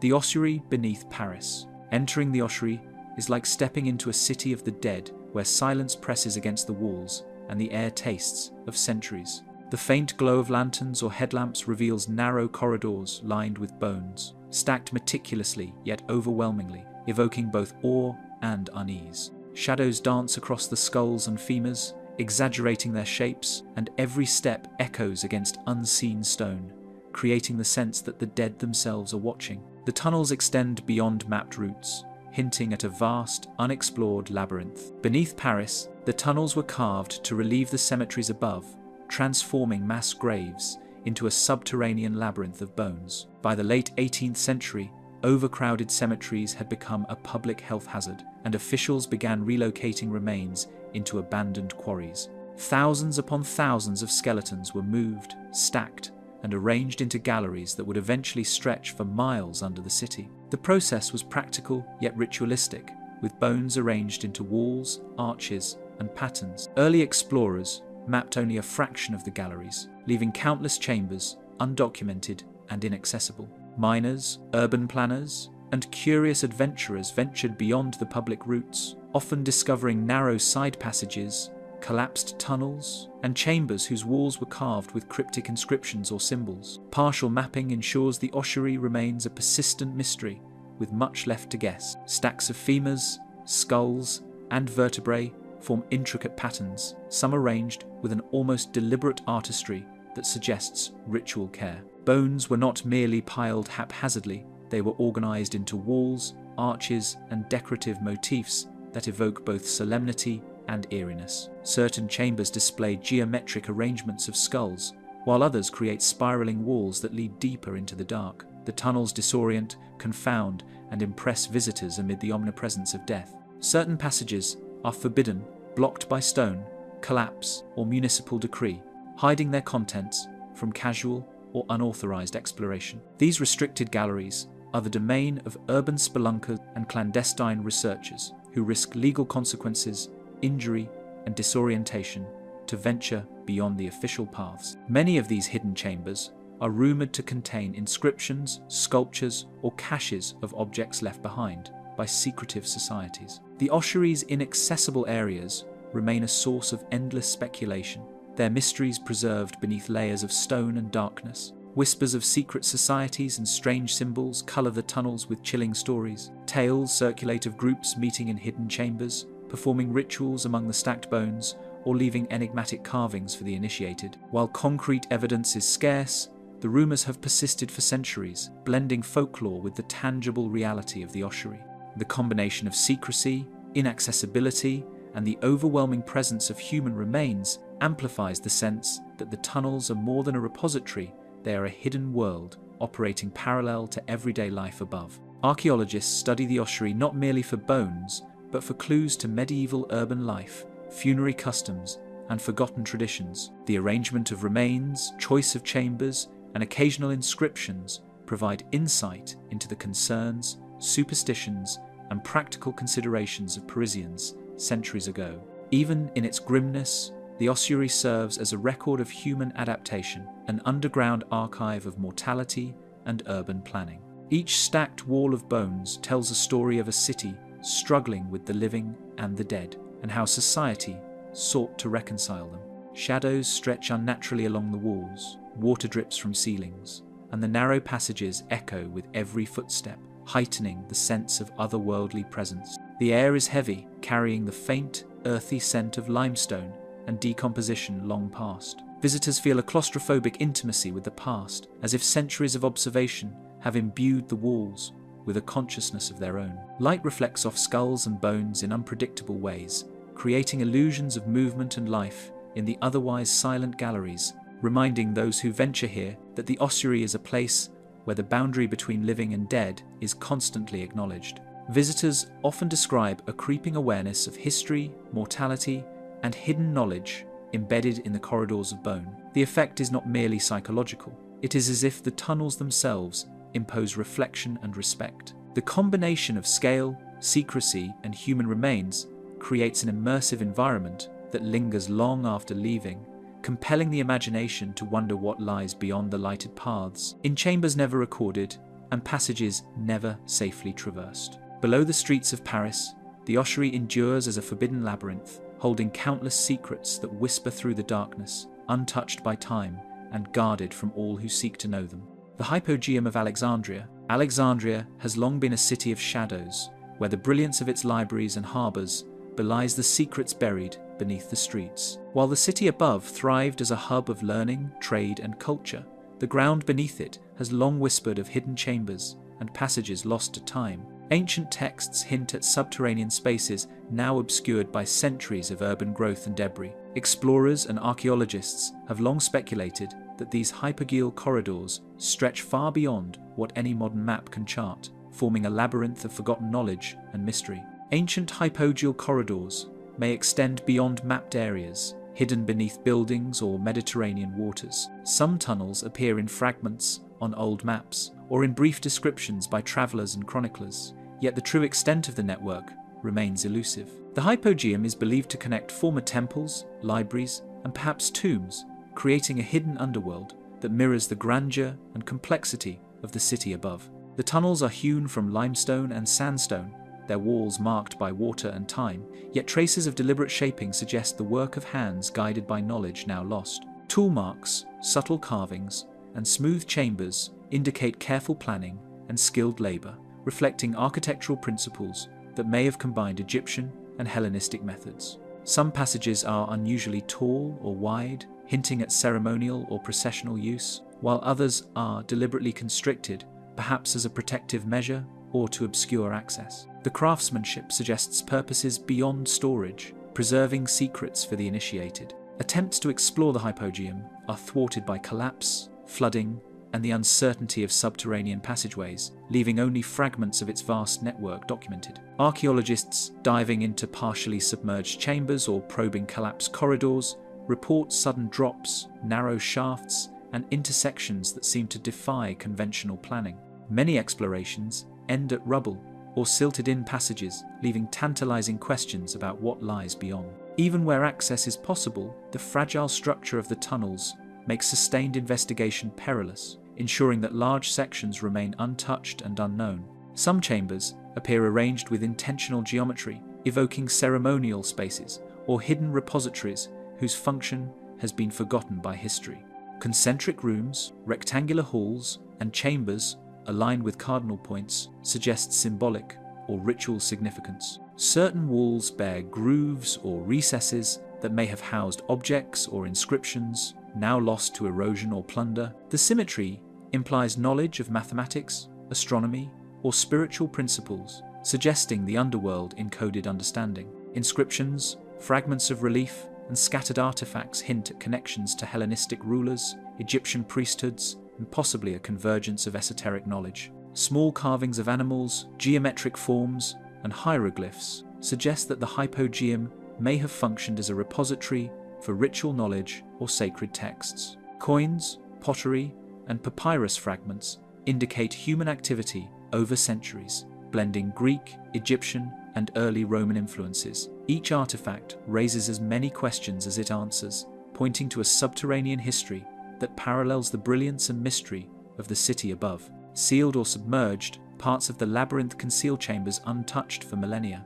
Urban development, erosion, and safety concerns have sealed large portions of the hypogeum, leaving only faint traces for researchers to follow. Stories tell of explorers encountering labyrinthine passages and vast inscribed chambers. While many accounts are anecdotal, the consistency of reports suggests a reality both hidden and profound. In the hypogeal passages, shadows linger unnaturally, humidity thickens the air, and the echo of dripping water transforms every sound into a ghostly cadence. The temperature remains cool and constant, preserving remnants of the past. Yet the darkness and silence create a sense of isolation and timelessness. Visitors and researchers alike describe a creeping sense of reverence and unease, as if the walls themselves hold memory and knowledge that only reveal themselves to those who venture deep enough. Across disciplines, experts and mystics alike speculate on the significance of the hypogeum, imagining libraries, tombs, or ritual spaces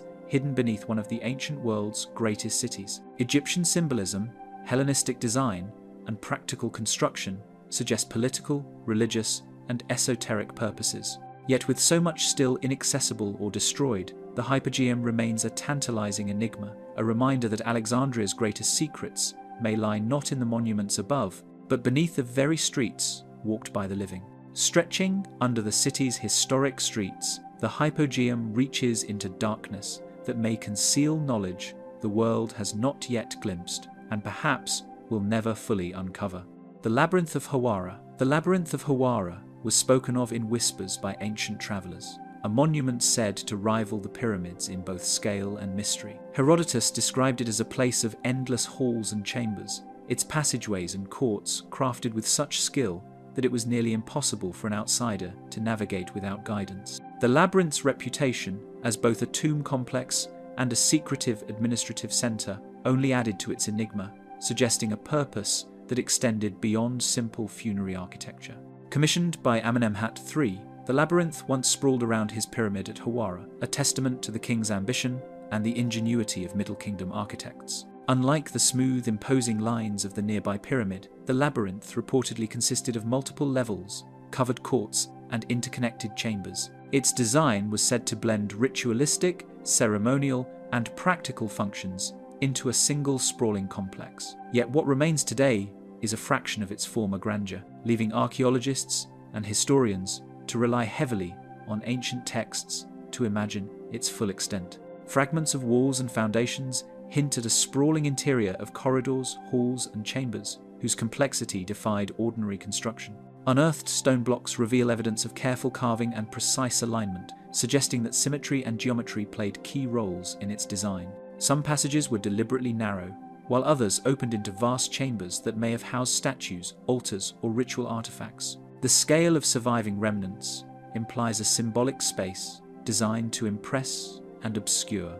Archaeological efforts in the 19th and 20th centuries revealed only remnants, leaving scholars to reconstruct the labyrinth through inference and classical accounts. Flinders Petrie and other explorers documented foundations, scattered stones, and fragments of walls, attempting to map the labyrinth's former complexity.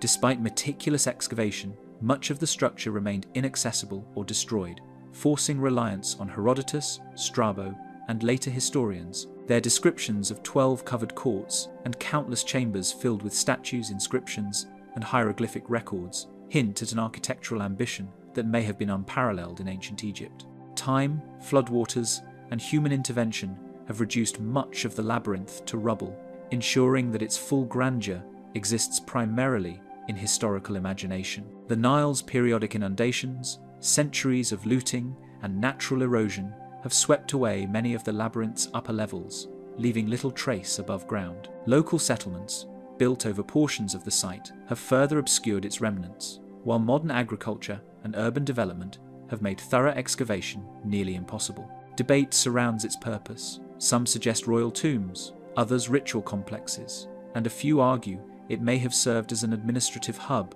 concealed beneath monumental architecture.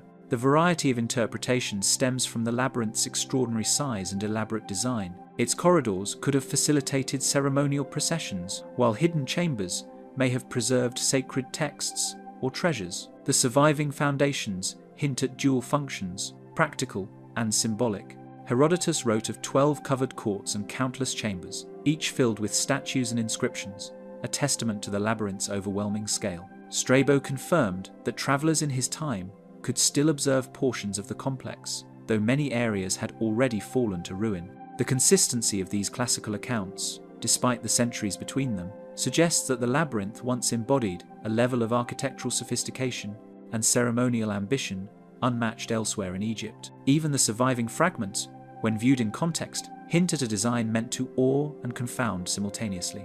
Parts of the labyrinth are now completely inaccessible, buried beneath modern settlements or collapsed beyond recovery, preserving secrets that no excavation has yet revealed. Archaeologists can only speculate about hidden chambers and artifacts, leaving much shrouded in mystery. Some areas may have been sealed intentionally, either for ritual purposes or to protect sacred knowledge, while others were simply lost to the sands of time. These inaccessible portions maintain the labyrinth's status as one of Egypt's most enigmatic constructions. Even through the fragments that survive, the labyrinth conveys a sense of endless corridors and echoing halls, an impression of a hidden world designed to confound and awe.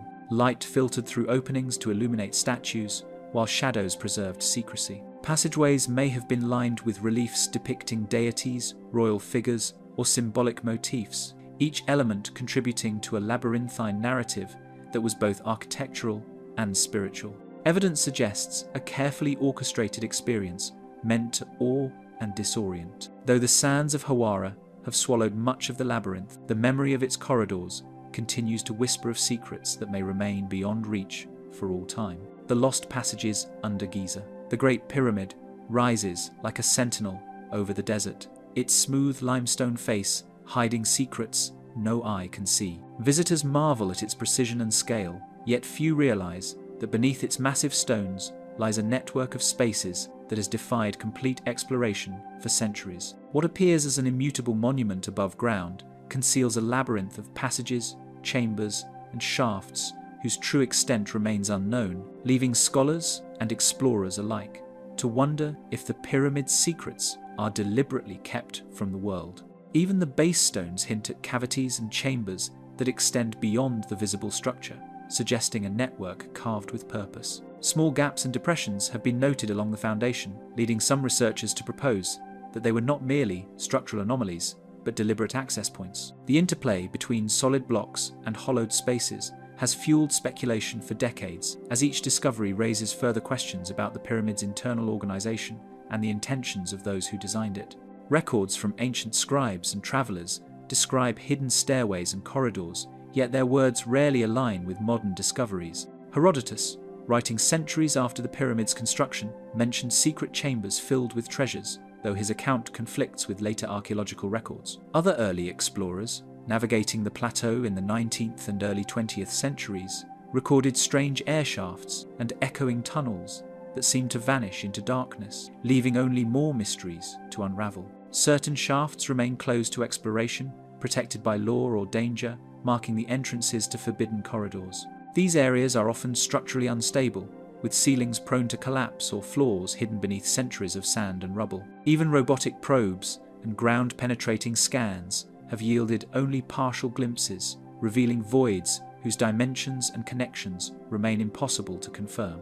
These restricted zones underscore the pyramid's role not only as a monument, but as a keeper of secrets beyond human reach. Acoustic anomalies and subtle depressions in the plateau point to voids beneath the sand, areas that have resisted all attempts at thorough mapping. Scientists using muon tomography have identified irregular cavities within the pyramid, hinting at chambers that could be ceremonial, functional, or deliberately obscured. Each discovery confirms the presence of hidden structures, yet the technology cannot explain why they were built or how they relate to the pyramid's known internal corridors. In 2017, researchers employing muon imaging uncovered what they described as a massive void above the Grand Gallery, a space unlike any known chamber inside the pyramid. Its dimensions and purpose remain enigmatic, defying conventional explanations of burial or structural support. Some speculate it could be a hidden corridor, others a symbolic or ceremonial space. The discovery reinvigorated debate, showing the Great Pyramid still harbors secrets beyond modern understanding. Research suggests that these passages may have been ceremonial, serving as conduits for rituals or as protective repositories for sacred relics. Some suggest they formed a network connecting multiple monuments on the plateau, an underground system linking temples, tombs, and storage chambers. Others theorize the corridors were designed to confuse intruders or to shield certain knowledge from all but the initiated. The ambiguity of purpose heightens the sense of forbidden archaeology, as every hypothesis is layered with uncertainty. Those who have ventured into partially explored tunnels describe confounding turns, collapsing ceilings, and a sense of being watched by the past itself. Guides and archaeologists recount sudden drops, sharp angles, and unexpected chambers that seem to appear and vanish like illusions. The air within is often thick and cool, carrying faint echoes of distant activity, yet no source of light or movement is ever visible. These conditions transform exploration into a tense negotiation with both history and gravity.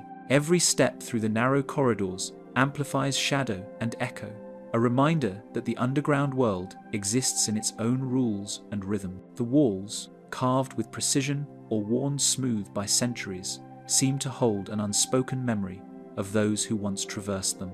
Each chamber or shaft feels as though it could reveal something monumental, yet the pyramid guards its deepest truths, offering glimpses but never confirmation, leaving human curiosity suspended between hope and frustration. While archaeologists have examined every layer of stone and sand, the lost passages under Giza retain a silence that no human curiosity has yet broken. The caves of the Buxton Skull. The skull was found under a low overhang, partially concealed by centuries of sediment and stalagmite debris. Its surface bore faint scratches, and the cranial shape suggested an unusual lineage, unlike anything previously catalogued in the region. Early reports describe the discoverer's initial hesitation to move the fragile artifact, uncertain whether it was a remnant of prehistoric settlement, a ritual deposit, or something far more enigmatic. The positioning within a narrow chamber, tucked away from the main passage, suggested deliberate placement, hinting at purposes now lost to time. Even small fragments of stone nearby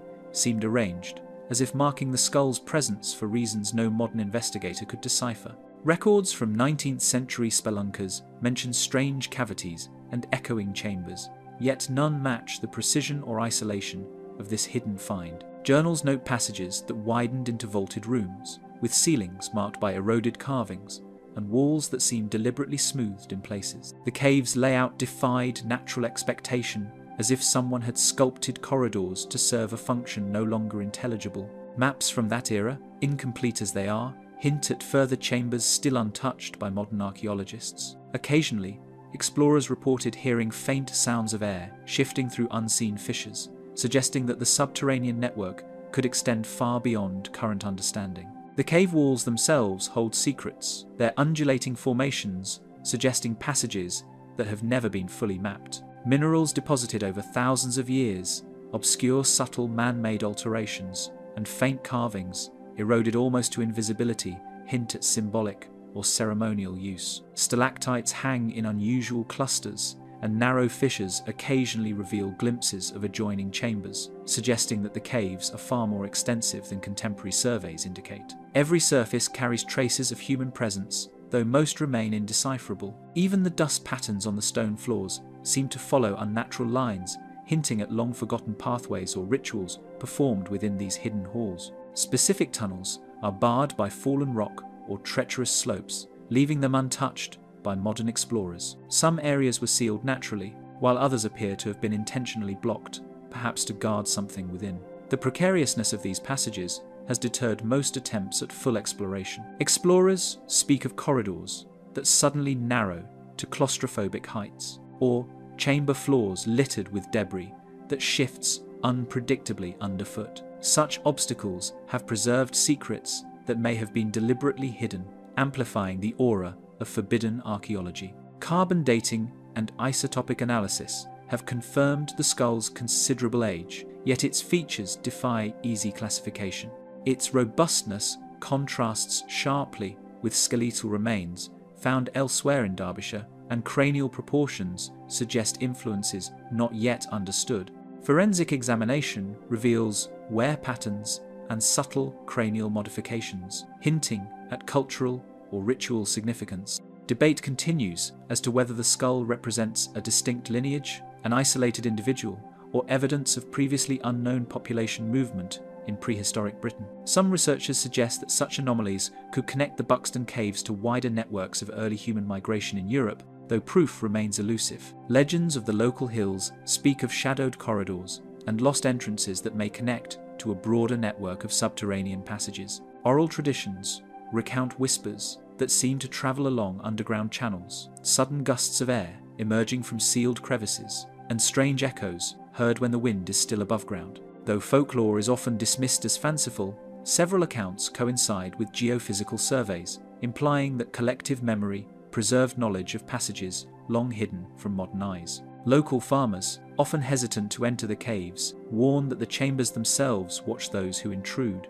as if alive with a lingering presence from the distant past. Explorers who have descended into these caverns describe an otherworldly stillness, where sound behaves unpredictably. Footsteps echo into sudden silences, dripping water resonates as if in response, and the air is heavy with mineral scent and the dust of centuries. Temperature fluctuations add to the disorientation, and shadows cling unnaturally to the walls, exaggerating every curve. The sensory experience, both mesmerizing and unnerving, reinforces the cave's reputation as a place apart from the world above. Speculation persists about chambers yet undiscovered, tunnels potentially linking Buxton to neighbouring cave systems, or hidden caches of artefacts awaiting exposure. Even with the advent of modern imaging technology and robotic probes, much of the network remains elusive, and the human imagination continues to wander along unseen corridors, imagining what might lie beyond the reach of light and knowledge.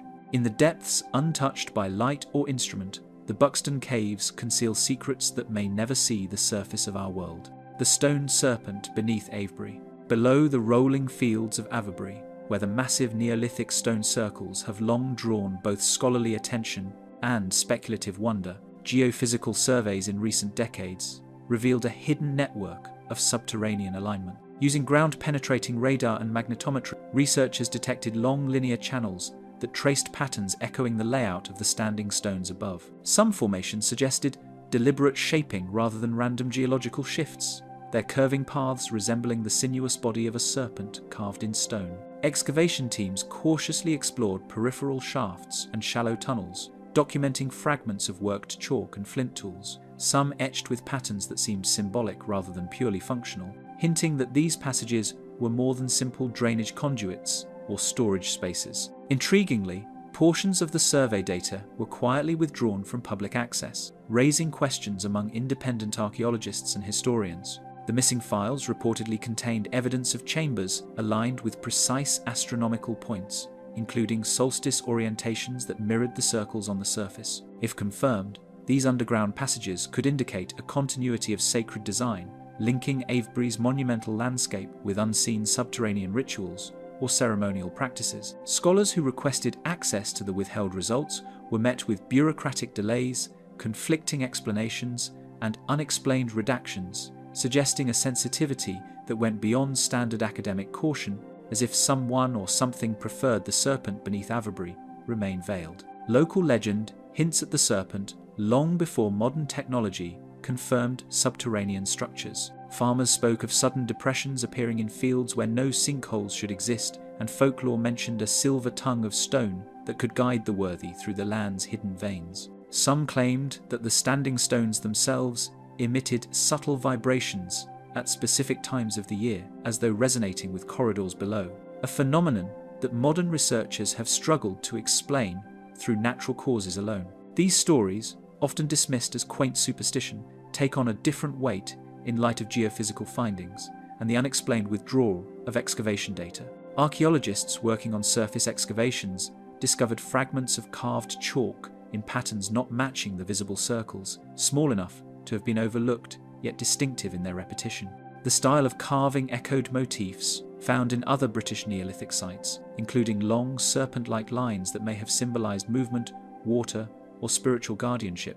Carbon dating of organic materials retrieved from tunnel debris placed human activity in the 4th millennium BCE, contemporaneous with the construction of Avebury's stone circles. This alignment of subterranean and surface features implies a deliberate architectural plan extending across multiple layers of human experience, both seen and hidden, suggesting the ancient builders conceived the landscape as an interconnected network rather than isolated monuments. Even aerial surveys provide additional clues to the serpent's subterranean path. Slight depressions, variations in crop growth, and changes in soil density trace subtle lines through the landscape, lines that correspond with geophysical readings of buried channels. These surface hints suggest that the ancient builders intended the underground and above-ground structures to interact, forming a sacred landscape operating on multiple planes of perception, where the serpent motif may have served as a guide for initiates or as a symbolic connection between earth and sky. Some theorists propose that sound and resonance played a role in these passages, with the tunnels designed to carry chants or ceremonial sounds across hidden chambers, amplifying their ritual significance. Efforts to access the deepest chambers of the tunnels, however, have been largely unsuccessful. Modern excavation is complicated by centuries of agricultural activity, the collapse of unsupported passages, and legal restrictions protecting the heritage site. Reports from those few who explored deeper sections describe narrow, winding corridors lined with worked chalk and flint, some terminating abruptly at sealed stone walls. Beyond these barriers, anecdotal accounts hint at larger caverns, spaces too fragile or sensitive to excavate without causing irreparable damage. The combination of practical difficulty and restricted access has only intensified speculation about what lies hidden beneath the familiar megaliths, and whether these unseen chambers hold relics, inscriptions, or architectural secrets of a lost ceremonial tradition. For decades, the Avebury serpent has remained largely in shadow, a silent presence beneath one of England's most studied archaeological landscapes. Its tunnels resist the curiosity of both scientists and the public, preserving a mystery older than the recorded history of the site. And in the quiet fields above, the standing stones endure, oblivious to the secret sinuous path that coils beneath them, waiting for someone to follow it. No one knows what the serpent guards in the darkness below. The submerged tunnels of Yonaguni. In the shadowy depths off the coast of Yonaguni, divers first glimpsed stone terraces that seemed too precise to be natural. The water was an ethereal blue, sunlight refracting through gentle waves, illuminating sharp edges and flat platforms that jutted from the seabed in ways that defied casual expectation. What initially appeared to be random outcrops of rock revealed itself as a carefully organized sequence of terraces, each connected by broad steps, carved with a regularity that suggested an intelligence behind the formation. Divers reported a strange stillness, as if the ocean itself were guarding these structures, and a weighty sense that they had stumbled across a place both ancient and deliberately concealed. The structures stretch across the seabed in angular terraces, some rising nearly 10 meters, their edges startlingly straight and corners unnervingly exact. Platforms intersect at right angles, forming long corridors and open courtyards that seem almost architectural in intention. Measurements taken during early dives indicate that some terraces align with cardinal directions, suggesting that whoever created them may have understood geometric principles and spatial orientation far beyond what is expected for their presumed age. Tiny carvings, barely perceptible under layers of sediment, hint at symbolic or functional features, though water currents and time have worn them to near obscurity. Geologists point to tectonic uplift and erosion as the likely sculptors of these forms, yet each perfectly flat surface challenges their conclusions. The sedimentation patterns and marine erosion could explain some angles and steps, but not the linearity and repeated regularity observed across the site. Some researchers argue that the terraces could have formed naturally under specific geological pressures, while others insist that a human hand left a deliberate mark. This tension between natural formation and potential human construction remains at the heart of the Yonaguni mystery, fueling debate among scientists and enthusiasts alike. Closer inspection revealed channels that might have guided water and depressions resembling stairways, hints that the formations were deliberately shaped. Divers discovered flat plains connecting multiple terraces, with corners and ledges that appear intentionally cut, as if to serve a functional purpose or ritual pathway. These features bear a striking resemblance to features found in other ancient megalithic sites across the Pacific, though no definitive artifacts have been recovered to date. The precision of the shapes, combined with the presence of these subtle modifications, raises questions about a possible civilization capable of advanced stonework submerged by rising seas thousands of years ago. Strong currents and the crushing pressure of the depths make extended study difficult, while authorities limit access to prevent uncontrolled dives. Many early expeditions were cut short by unpredictable underwater conditions, and some divers recount near misses with sudden collapses of smaller terraces or entanglement in narrow channels. Japan's maritime authorities, while not overtly prohibiting exploration, have imposed strict regulations on dives beyond certain points, and permits for independent research remain rare, creating a barrier between the world and the secrets resting quietly below.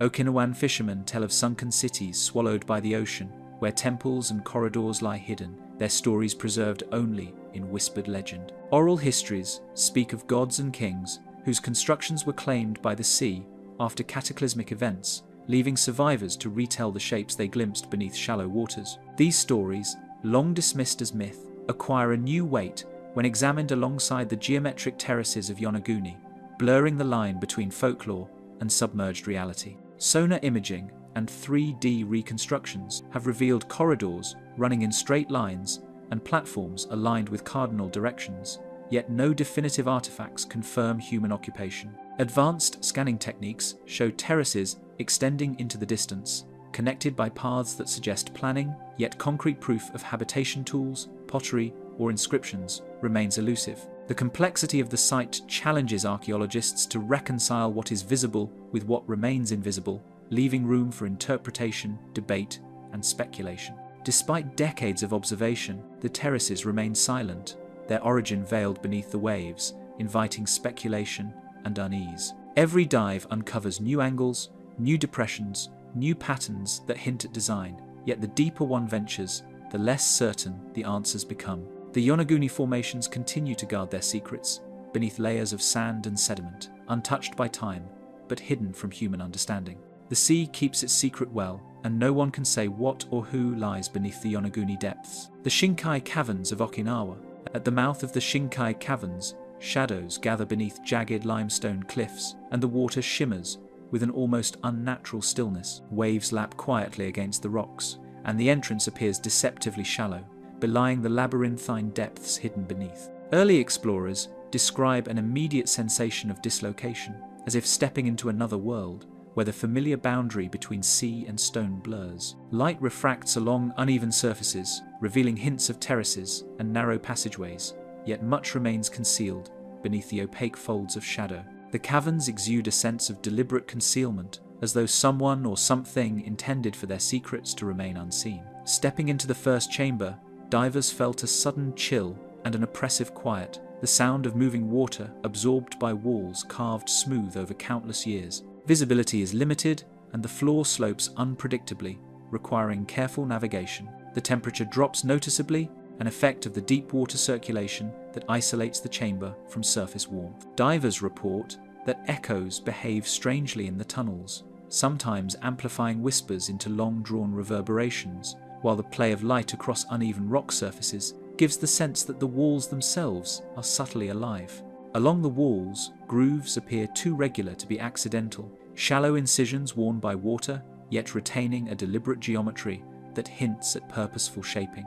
Some marks suggest the repeated use of tools, while others seem symbolic, aligned along chamber walls in patterns that defy immediate explanation. Tiny indentations, seemingly ceremonial in placement, are visible near ledges and niches, suggesting that even if the caverns were natural, they were later adapted by human hands. The subtlety of these modifications has made it easy for casual surveys to overlook them, leaving the deeper mysteries untouched. The tunnels are narrow and branch unpredictably, yet every turn seems measured, with niches and ledges placed, as though for ritual or storage. Divers report occasional flat platforms that interrupt the natural slopes of the limestone, some with angular corners that appear too precise for purely natural formation. Passageways sometimes split and rejoin, forming networks that suggest a sophisticated understanding of spatial layout. The sensation of being deliberately guided through these corridors, even without visible human presence, creates a tension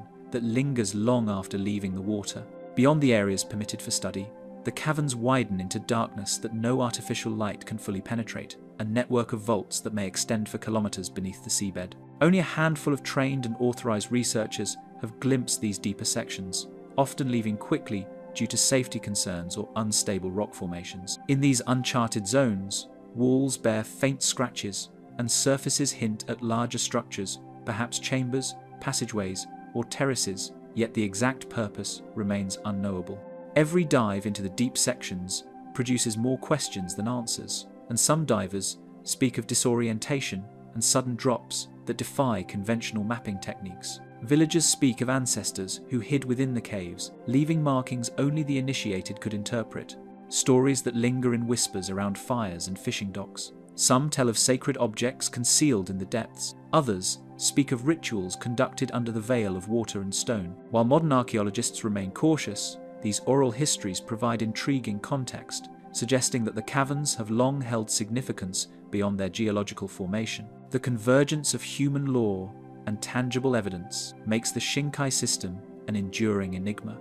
Geologists confirm that limestone dissolution shaped much of the caverns, yet nothing explains the symmetrical chambers and linear cuts preserved in the deepest reaches. Sediment analysis indicates slow geological change, and the absence of typical collapse or erosion patterns suggests that some passages may have been maintained over long periods. The combination of natural formation and human intervention layered across millennia creates a setting that is both familiar and inexplicably alien, resisting easy categorization by conventional archaeology. No diver has fully mapped the inner labyrinth, and every expedition returns with more questions than answers, leaving the Shinkai caverns as enigmatic today as when they were first glimpsed. Each corridor and chamber preserves traces of activity, yet nothing conclusive, a silent testament to both human ingenuity and nature's concealment. In places no map has reached, the true purpose of the Shinkai caverns waits, untouched and deliberately hidden from the world above. The forbidden caves of Tibet, high in the jagged cliffs of western Tibet, hidden entrances vanish into sheer rock faces, their shadows swallowed by mist and snow. The wind bites sharply against any exposed skin, and the air carries a thin, almost metallic chill that warns of altitude and isolation. From a distance, the caves appear as nothing more than cracks in the mountain, yet local tradition insists that these fissures conceal corridors that stretch deep into the heart of the cliffs. The terrain itself makes access treacherous. Only those with knowledge of secret paths or the permission of local custodians can approach the openings without risk of losing their way or their lives. The writings of monks and ancient texts suggest corridors carved into the cliffs, passages said to house relics and scrolls forbidden to outsiders. Manuscripts preserved in remote monasteries occasionally reference hidden chambers of the mountain and secreted scripts of the ancients, though the language is cryptic and the locations intentionally vague. Early explorers who attempted to map the region spoke of encountering narrow vertical shafts and small ledges that seemed to defy the natural gradient of the rock face, fueling speculation that someone had deliberately sculpted these passages. Within the mouth of the caves, walls bear markings of an unknown script, etched into stone with precision, their meaning lost to all but the most secretive custodians. Shallow grooves trace geometric patterns along the cliff walls, and some recesses appear designed to hold objects, though no artifacts are visible. The stone itself has weathered over centuries, yet the carvings remain remarkably clear, suggesting either durable stone selection or ongoing preservation by those who continue to guard the site. Among the carvings, some symbols bear resemblance to scripts found in far distant regions, sparking speculation about long-forgotten trade or spiritual networks that may have reached the high plateau. Certain chambers are aligned with the movement of the sun, suggesting astronomical observation or ceremonial timing, while other recesses appear deliberately sealed, their entrances blocked by massive stone slabs still intact. Small deposits of mineral pigments have been found in shallow crevices, hinting at ritual painting or marking practices, though these traces are exceedingly rare and fragile, leaving their significance open to interpretation. Teams of archaeologists who reached the outskirts of the site were halted by military checkpoints and permits that were never granted, leaving corridors unexamined. Satellite imagery offers little beyond the contours of the cliffs, and any detailed survey requires both permission and technical equipment to safely approach the entrance. The Tibetan Plateau's unpredictable weather, with sudden snowstorms and high winds, adds a layer of natural restriction that has kept much of the site unstudied. Local tradition speaks of sacred chambers where initiates performed rituals to commune with unseen forces, and where manuscripts chronicled knowledge meant to remain hidden. Monks recount that only those trained from childhood were allowed inside certain tunnels, and even then, only in small groups under strict supervision. The caves were believed to store spiritual power, and some narratives suggest that objects of immense symbolic or practical significance were deliberately kept from the wider world, reinforcing the sense of forbiddance surrounding the site. Shallow chambers and stepped platforms suggest design beyond natural erosion, with niches and recesses hinting at objects or altars now long vanished. Some passageways appear to have been smoothed by human hands, and angular corners interrupt natural rock contours, giving the impression of a carefully planned internal layout. While no definitive artifacts have been recovered, the alignment of certain chambers with cliffs, ledges, and natural light sources hints at a purposeful integration with the surrounding environment. Geologists acknowledge the cave's natural formation, but they cannot explain the carved chambers, precise angles, or the longevity of inscriptions untouched by weathering. The high-altitude limestone is prone to frost and wind erosion, yet these tunnels remain intact, with carved details preserved far better than expected. Scholars debate whether the caves were primarily ceremonial, a retreat for secretive communities, or repositories for texts that might have held knowledge long lost to history. Every observation raises further questions, deepening the sense of mystery. Even from afar, the cliffs exude a sense of watchfulness, as if guarding the tunnels and their contents from all who might dare intrude. The combination of natural barriers, political restrictions, and deliberate secrecy has kept the forbidden caves of Tibet beyond the reach of most explorers, leaving the inner corridors and their hidden treasures tantalizingly out of reach. Outside the monasteries, the shadowed passages remain unknown, and the truth may never emerge from the high Tibetan cliffs. The mysterious caves of Qumran, the first fragments of parchment, appeared almost by accident, tucked into crevices where centuries of dust and neglect had preserved them beyond human notice. Scholars quickly realized these scrolls contained texts of profound historical and religious significance, yet their discovery also hinted at something far larger, an extensive network of caves and chambers that remained largely unexplored. The sheer improbability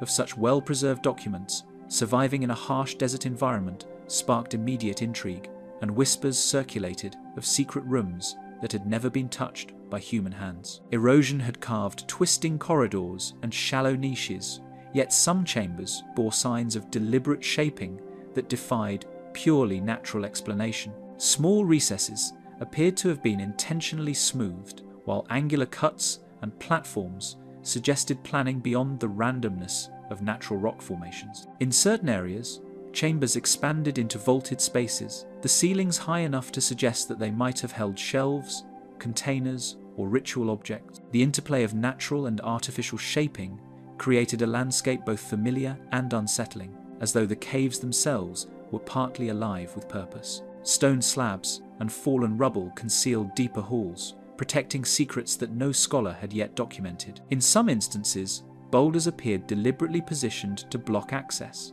while other passages were almost perfectly sealed by centuries of sediment and rockfall. These barriers, whether natural or intentional, have thwarted every attempt to fully map the inner labyrinth. Explorers described the sensation of peering into darkness that seems to stretch endlessly, a void that swallows light and amplifies silence, leaving even seasoned archaeologists unsettled. Pieces of parchment, pottery shards, and faded inscriptions hint at a culture intent on preserving knowledge, though the full scope remains hidden.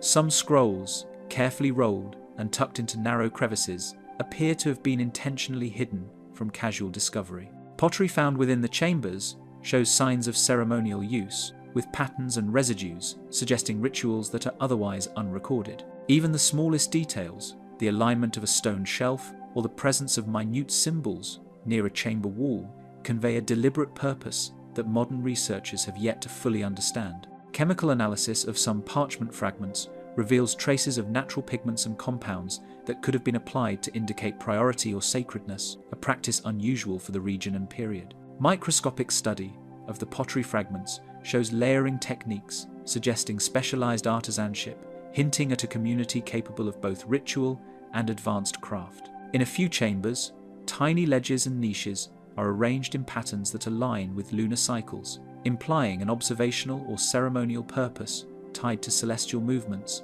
a feature rarely documented in similar desert hideaways. Excavation permits were suddenly suspended in the mid-20th century, leaving some corridors untouched and scholarly maps incomplete, feeding decades of speculation. Official explanations cited preservation concerns, yet rumors persist of political and religious sensitivities influencing the halting of digs. As a result, much of the site remains inaccessible, with corridors that have been glimpsed only from a distance and chambers whose contents are known only through fragmentary evidence. Scholars attempting to study the area must navigate not only the natural hazards of cliffs and heat, but also layers of bureaucratic and administrative restriction. Inside the deeper recesses, the air is dry and still, allowing fragile scrolls and textiles to survive, where the desert sun outside would have reduced them to dust. Temperature fluctuations are minimal, and the composition of the limestone appears to contribute to preservation. Some chambers emit a faint earthy scent, a mix of dust, stone, and organic material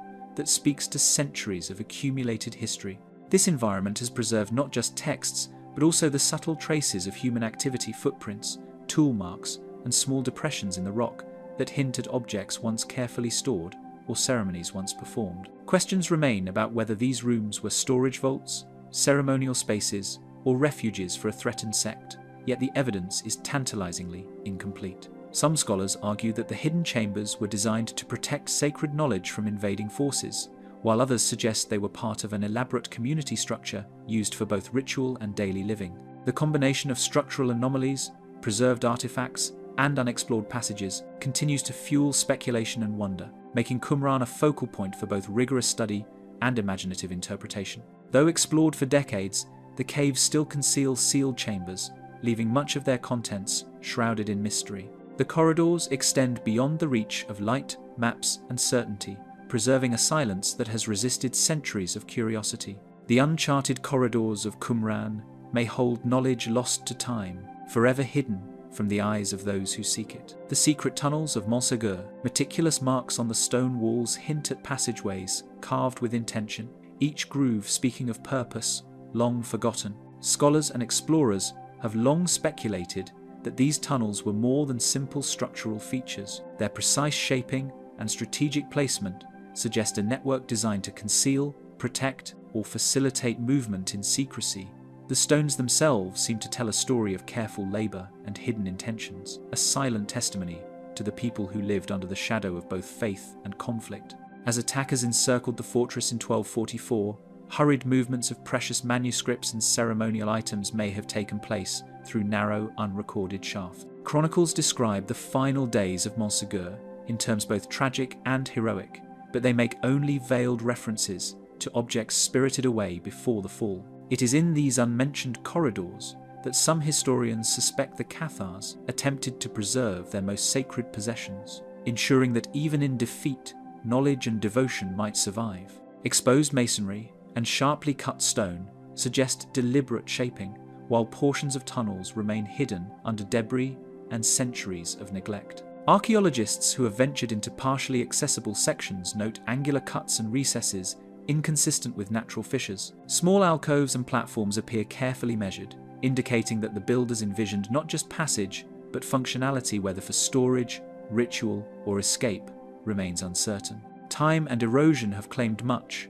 yet these subtle architectural cues hint at a larger, unseen labyrinth. Traces of soot and charcoal have been discovered along the tunnel floors, suggesting the use of torches or oil lamps for illumination, an unusual finding given the fortress's defensive needs. In several niches, Remnants of iron fittings and wooden supports hint at temporary scaffolding or barriers, possibly to stabilize tunnels or conceal valuable items. Some of the masonry shows chisel marks that differ from the main fortress walls, implying that tunnel construction involved specialized labor, distinct from the builders who erected the visible fortifications. Chroniclers recount chalices, codices, and ritual artifacts stashed within sealed chambers, their presence never fully verified by modern investigation. Oral tradition and local folklore intertwine, forming a tapestry of tantalizing but unconfirmed claims. Some legends even suggest the tunnels contained objects imbued with symbolic or spiritual significance, items meant to survive the destruction of the fortress and perhaps even the passage of centuries,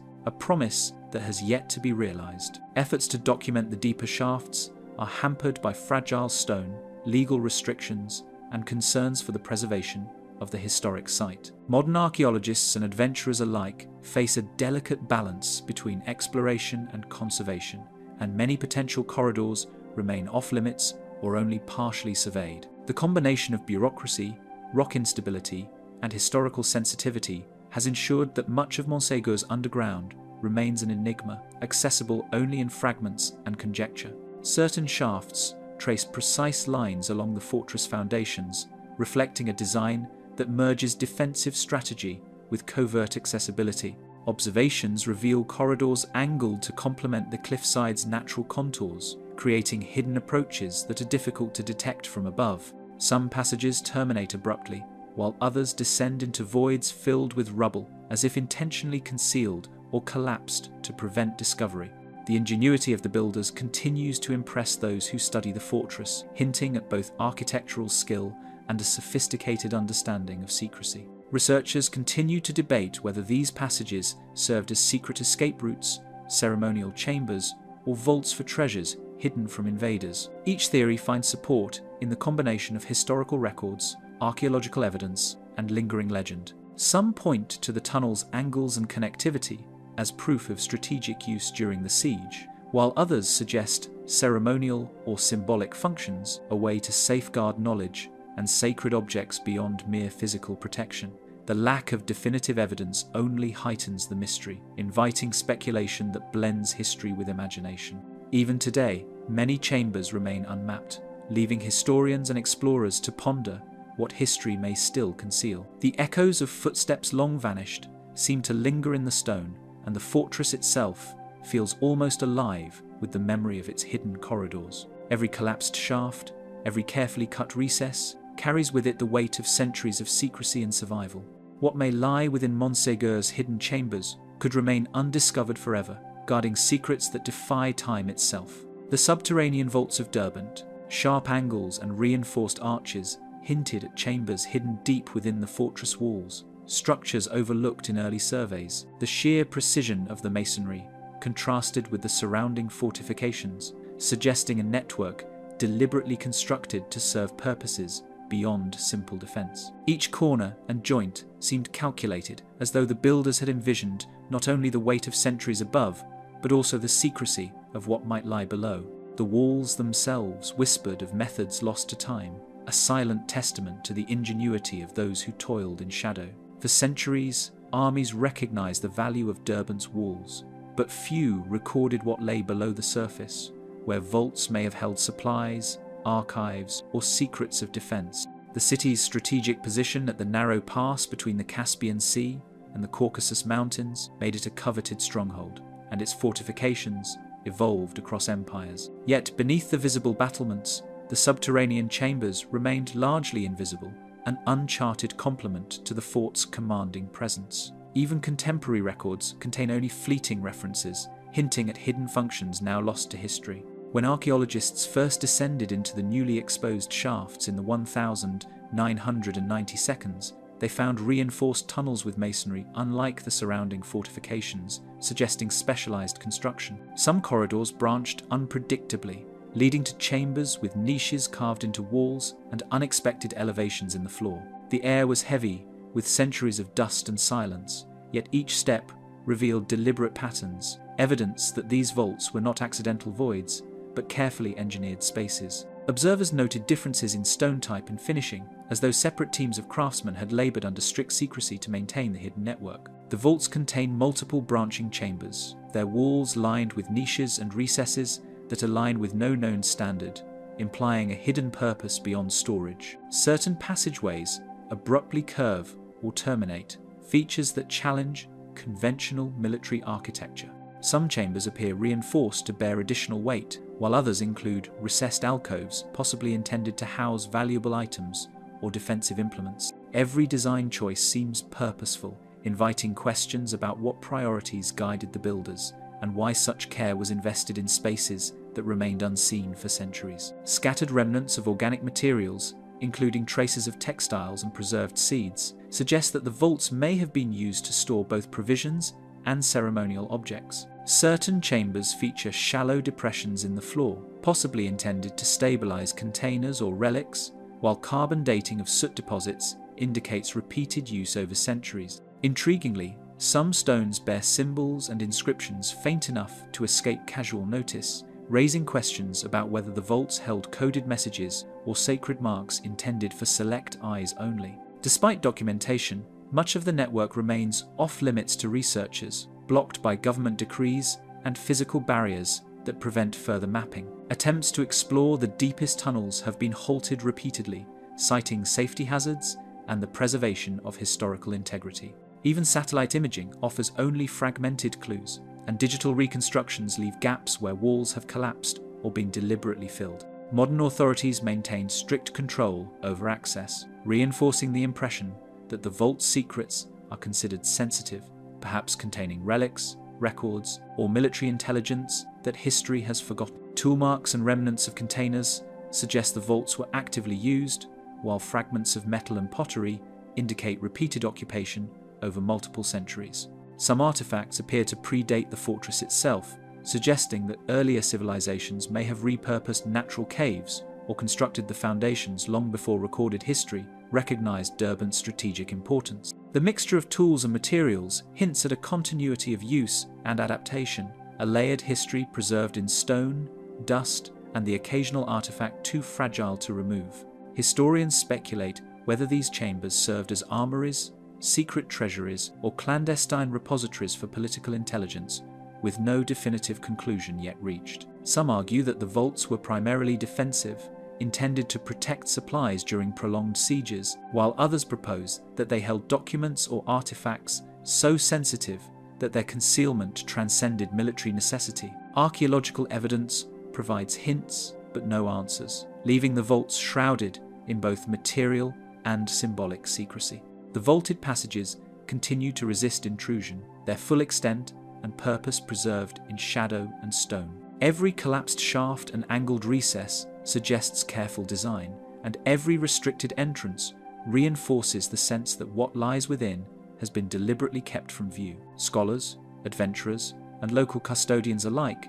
encounter the same enigma. Walls that appear ordinary above ground conceal a labyrinth that defies understanding below. Shrouded in shadow, the vaults beneath Derbent may guard secrets that will remain locked beneath walls that have watched empires rise and fall. The sealed catacombs of Baiae, once a thriving Roman resort, parts of Baiae now lie beneath tidal waters, their structures fragmented and eerily preserved. Streets and courtyards that once hosted markets, baths, and villas are submerged, the limestone foundations fractured by centuries of volcanic activity and coastal subsidence. Columns tilt at impossible angles, and the remnants of grand walls rise like spectral markers from the silty seabed, hinting at the city's former splendor. The juxtaposition of natural destruction and human craftsmanship evokes both awe and unease, for what remains visible is only a fraction of what once existed.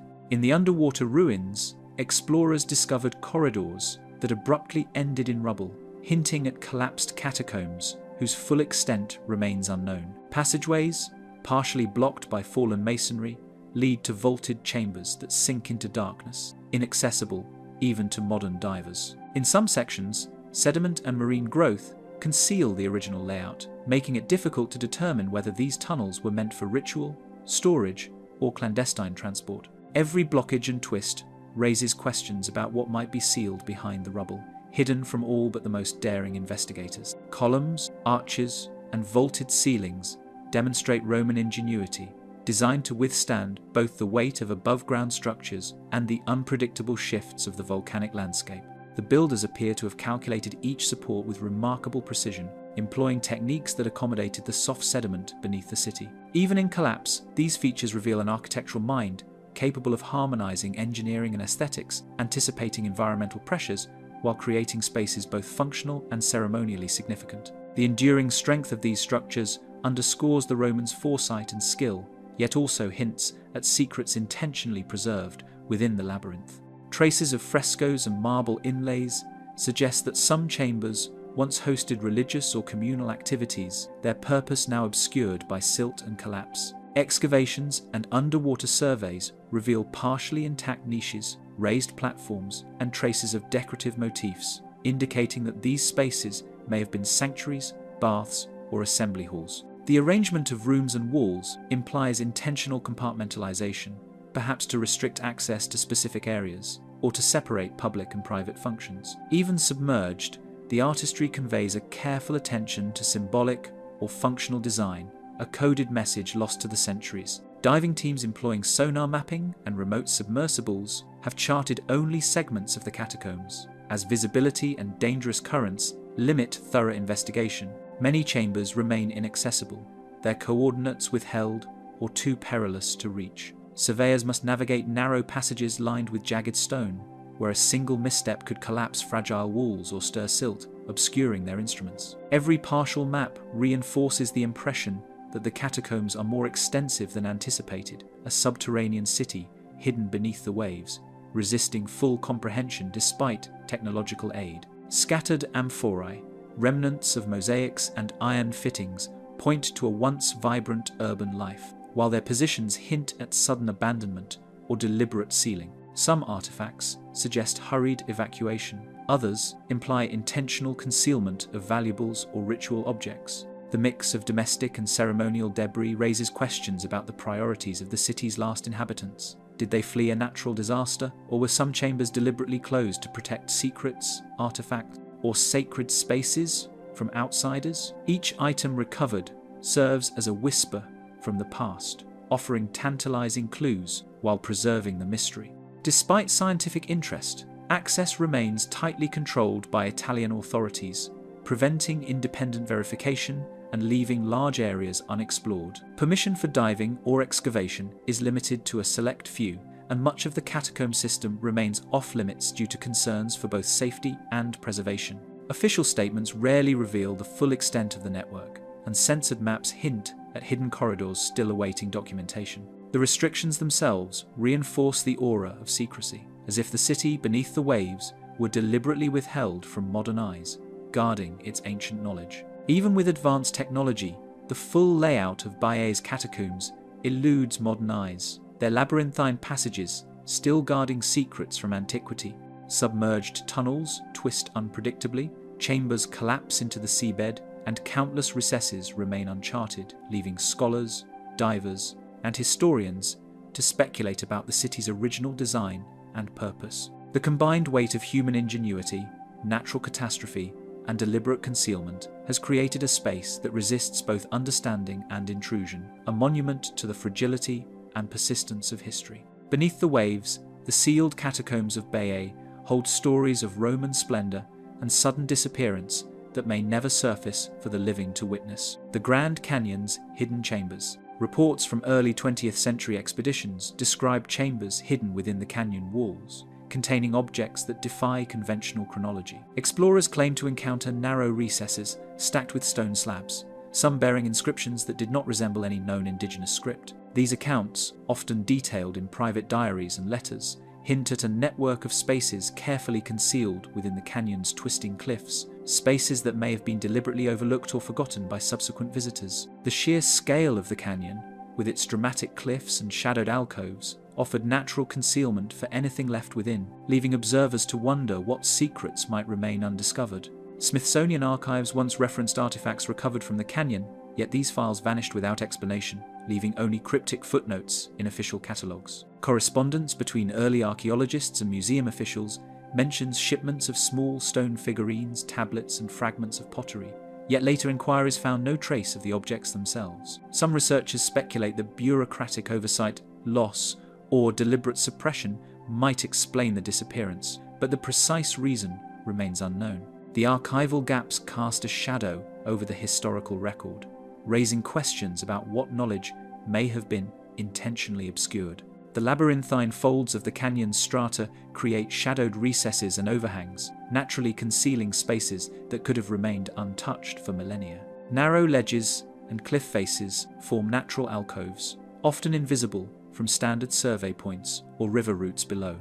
Wind and erosion shift to debris, subtly altering access over decades, while floods periodically wash new sediment into hidden chambers. Geology itself seems to have collaborated with concealment, producing an environment where an entire system of passages could persist, unrecorded, shielded from casual observation or even deliberate search. Among the few surviving accounts, explorers describe stone tablets and figurines inscribed with symbols resembling Egyptian hieroglyphs, their provenance never independently verified. Small carvings on slabs were reportedly consistent across multiple chambers, suggesting either a single originating culture or repeated copying of motifs over time. Some items were described as gold or copper-plated, while others bore evidence of careful craftsmanship unknown to local tradition. Though these reports cannot be corroborated by surviving evidence, they continue to tantalize historians and forbidden archaeology enthusiasts alike, implying connections that mainstream scholarship has long dismissed.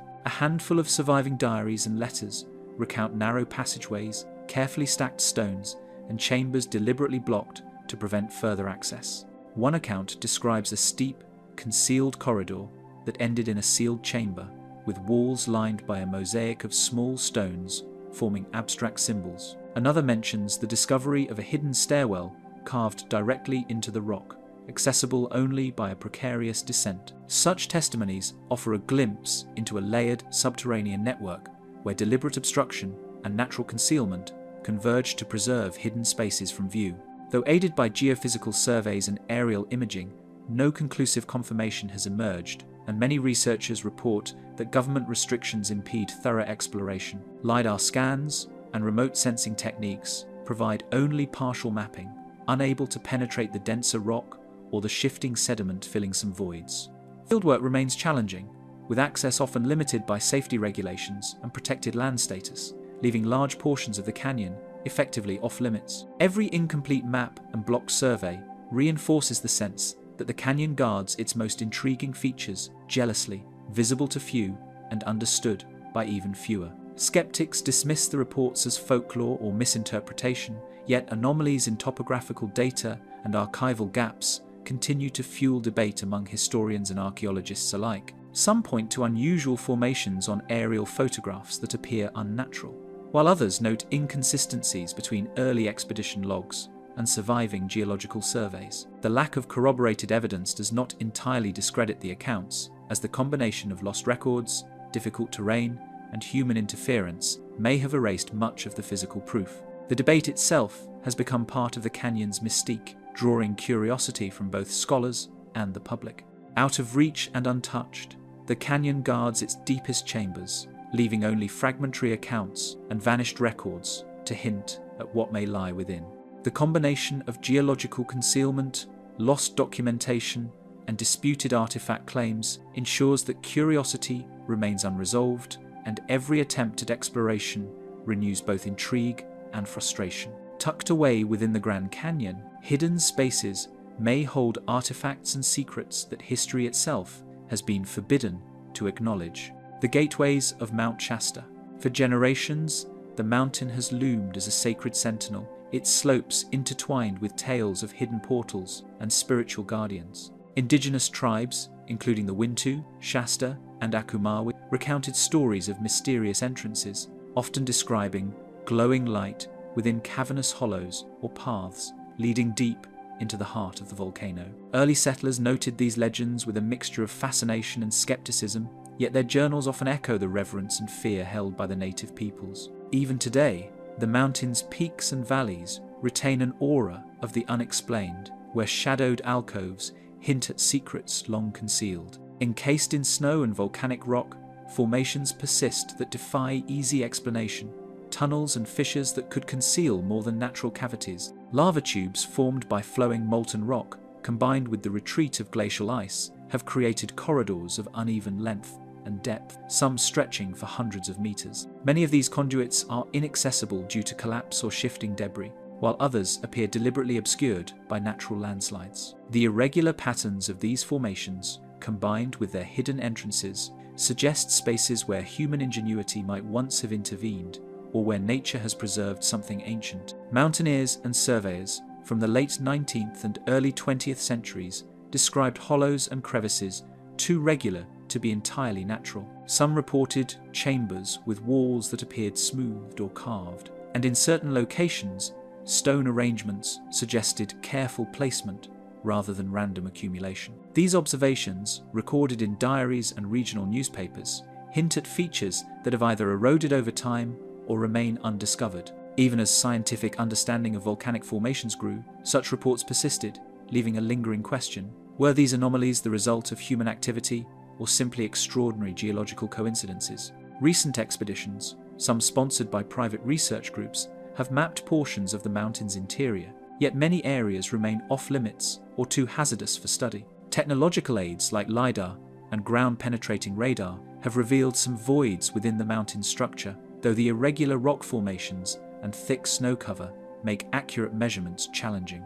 Access is further complicated by federal and state land regulations, which limit both climbing and excavation. As a result, explorers often rely on fragmented maps, second-hand reports, and fleeting glimpses from treacherous paths, leaving large segments of the mountain essentially unknown. Geologists note regions where basalt formations curve in improbable patterns, creating acoustic echoes and localized magnetic anomalies that challenge conventional understanding.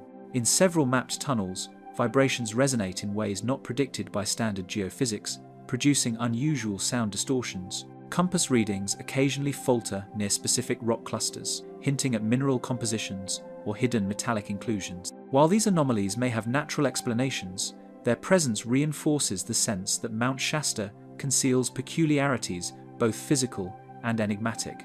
Signs of human presence emerge in carved stones and engraved markings, though verification remains elusive. Some explorers described geometric patterns on rock walls, faint inscriptions, and depressions consistent with ritual or storage use. Even when artifacts are documented, their removal or disappearance complicates the study, feeding speculation that certain passages or chambers may have been deliberately hidden or protected. The combination of physical anomaly and potential human modification leaves open the possibility that these underground spaces hold knowledge lost to modern history. Access restrictions, combined with the mountain's cultural significance, have fostered speculation that some chambers or passages are deliberately concealed from public view. Land management policies, private ownership of surrounding tracts, and respect for sacred indigenous sites limit scientific inquiry. Occasional leaks of photographs, sketches, or amateur expedition notes often generate renewed interest, yet the most intriguing locations remain beyond reach. This tension between documented observation and prohibited exploration strengthens the aura of secrecy surrounding Mount Shasta, as if the mountain itself safeguards what lies hidden. In spite of modern technology and repeated attempts to explore, the true extent of Mount Shasta's interior remains obscured, leaving only fragments of observation and rumor to hint at what lies within. Echoes of hollow spaces, brief sightings of unusual formations, and the persistence of indigenous legends combine to preserve a mystery that defies both mapping and scientific certainty. Among the snow-covered slopes and hidden fissures, Mount Shasta may guard gateways to chambers that no human has ever fully entered or recorded. The lizard people of Los Angeles. In the records of early city surveyors, there are hints of tunnels stretching far beneath Los Angeles, passages that have since vanished from all official maps. The sprawling metropolis, with its labyrinth of streets and alleys, conceals not only its modern infrastructure, but also layers of forgotten subterranean spaces. These hidden corridors, whispered about in journals and local accounts, seem to defy the orderly expansion of the city, suggesting a network older and more complex than the urban planners could have anticipated. Even decades later, the very idea of an underground city beneath Los Angeles retains a persistent sense of unease. A lone surveyor in the 1,930 seconds documented corridors lined with stone and metal, claiming they contained caches of gold, yet his notebooks were mysteriously destroyed or confiscated. Contemporary colleagues recalled seeing sketches of staircases, tunnels, and chambers, detailed with precise measurements, though none survived in official archives. Some speculate that city officials, or perhaps private interests, removed the documents to prevent public knowledge of what lay below. Whatever the case, the surveyor's meticulous records left only tantalizing references, a faint trail hinting at extraordinary discoveries now lost to time. As the city expanded, many of the tunnels were buried beneath streets, buildings, and industrial zones, obscuring both entrance and purpose from modern eyes. Concrete foundations often cut through ancient pathways, while decades of construction may have collapsed sections of the network entirely. Some passages were reportedly wide enough to allow multiple people to walk side by side, while others narrowed into near impenetrable shafts. Even casual observation from above rarely revealed their presence, and the combination of human development and natural sedimentation ensured that much of the subterranean network remained hidden. Several construction crews reported encountering narrow shafts and staircases descending into darkness, only to be told to leave the sites untouched. In one account, a foreman described uncovering a tunnel lined with metallic sheets, its interior coated with a thin layer of mineral deposits. Workers were instructed by city officials not to disturb it, and the opening was subsequently filled and paved over. Stories like this circulate quietly among longtime residents and urban historians, often dismissed by outsiders, but persistent enough to suggest the presence of forgotten underground spaces. Rumours circulated that the tunnels were home to beings described as reptilian, a narrative that merged urban legend with the surveyor's claims of hidden wealth. Alleged sightings described humanoid figures with scaled skin moving swiftly through dim corridors,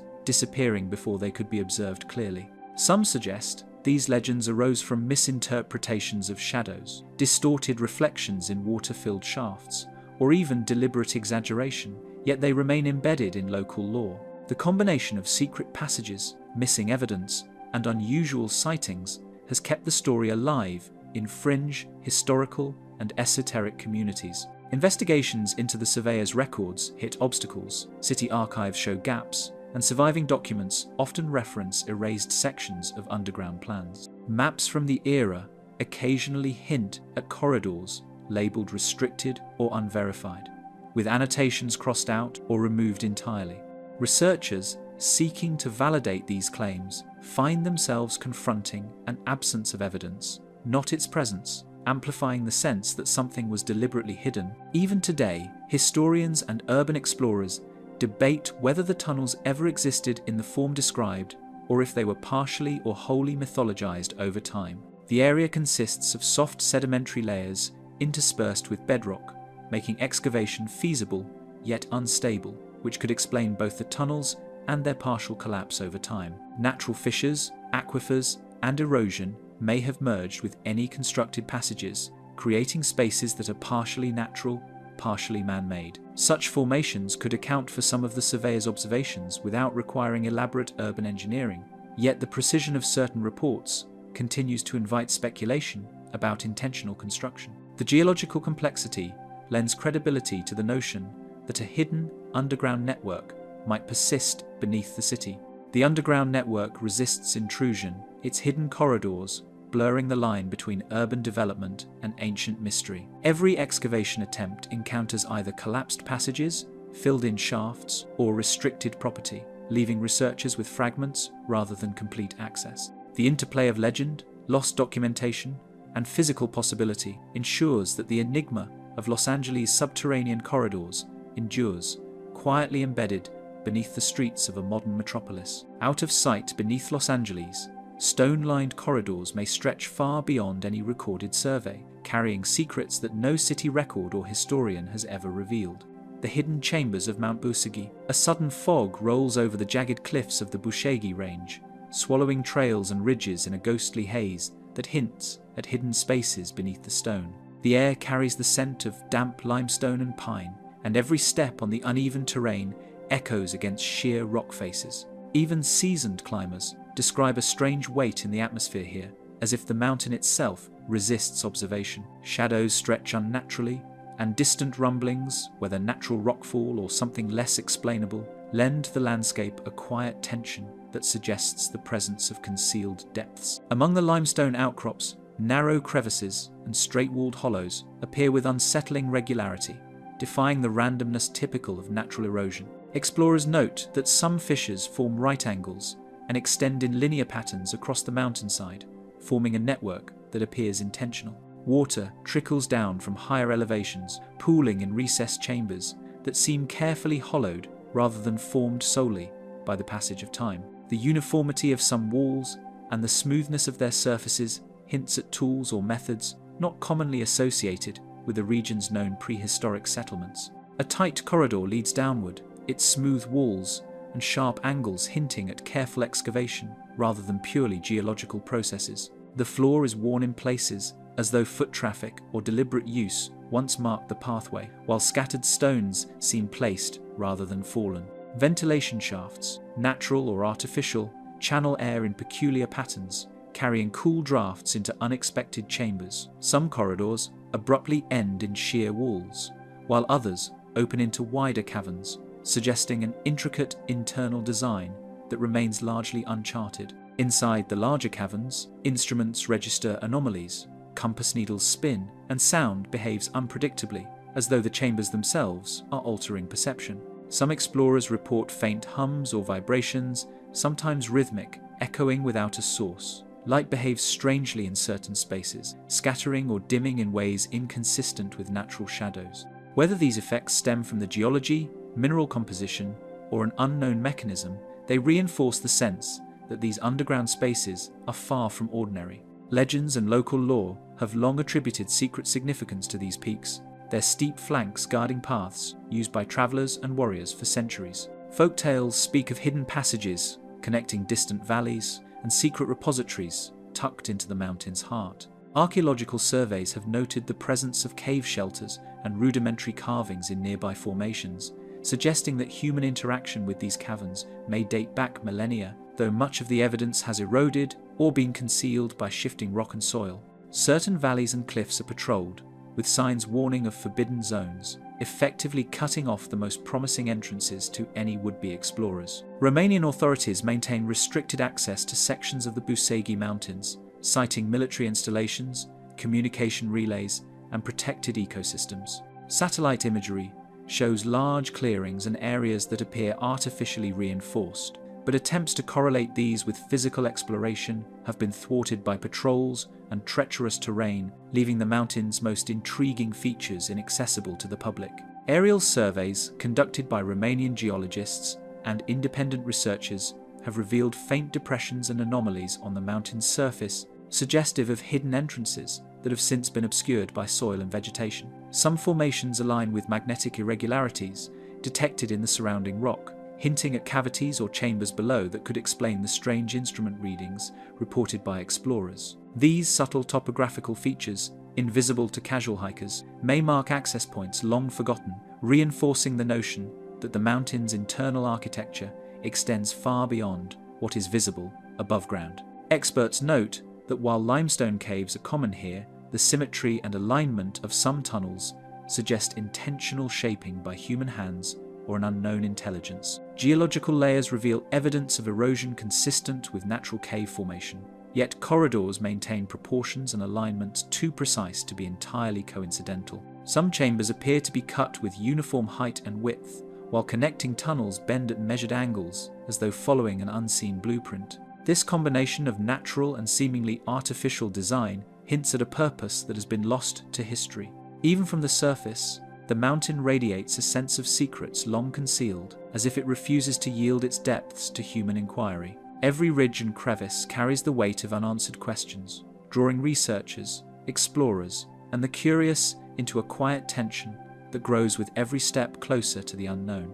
Within Mount Busegi, corridors and chambers may stretch far beyond known caves, guarding enigmas that modern explorers are still unprepared to comprehend. The sealed caverns of Antarctica. Satellite imagery and ice-penetrating radar reveal hidden hollows beneath Antarctica's frozen expanse. Their precise shapes and alignments defying natural explanation. Layers of ice obscure the voids completely, yet the data suggest a network of chambers and tunnels, some extending for kilometers below the surface. Researchers analyzing these anomalies note angular formations, sharp edges, and linear corridors that appear too uniform to be products of glacial erosion alone. The sheer scale and symmetry of these voids hint at a history deliberately concealed, their discovery tantalizing yet inaccessible. Layers of ice, some more than 2 kilometers thick, conceal subglacial lakes and cavities that have remained undisturbed for millions of years. Lake Vostok, hidden beneath more than 3 kilometers of ice,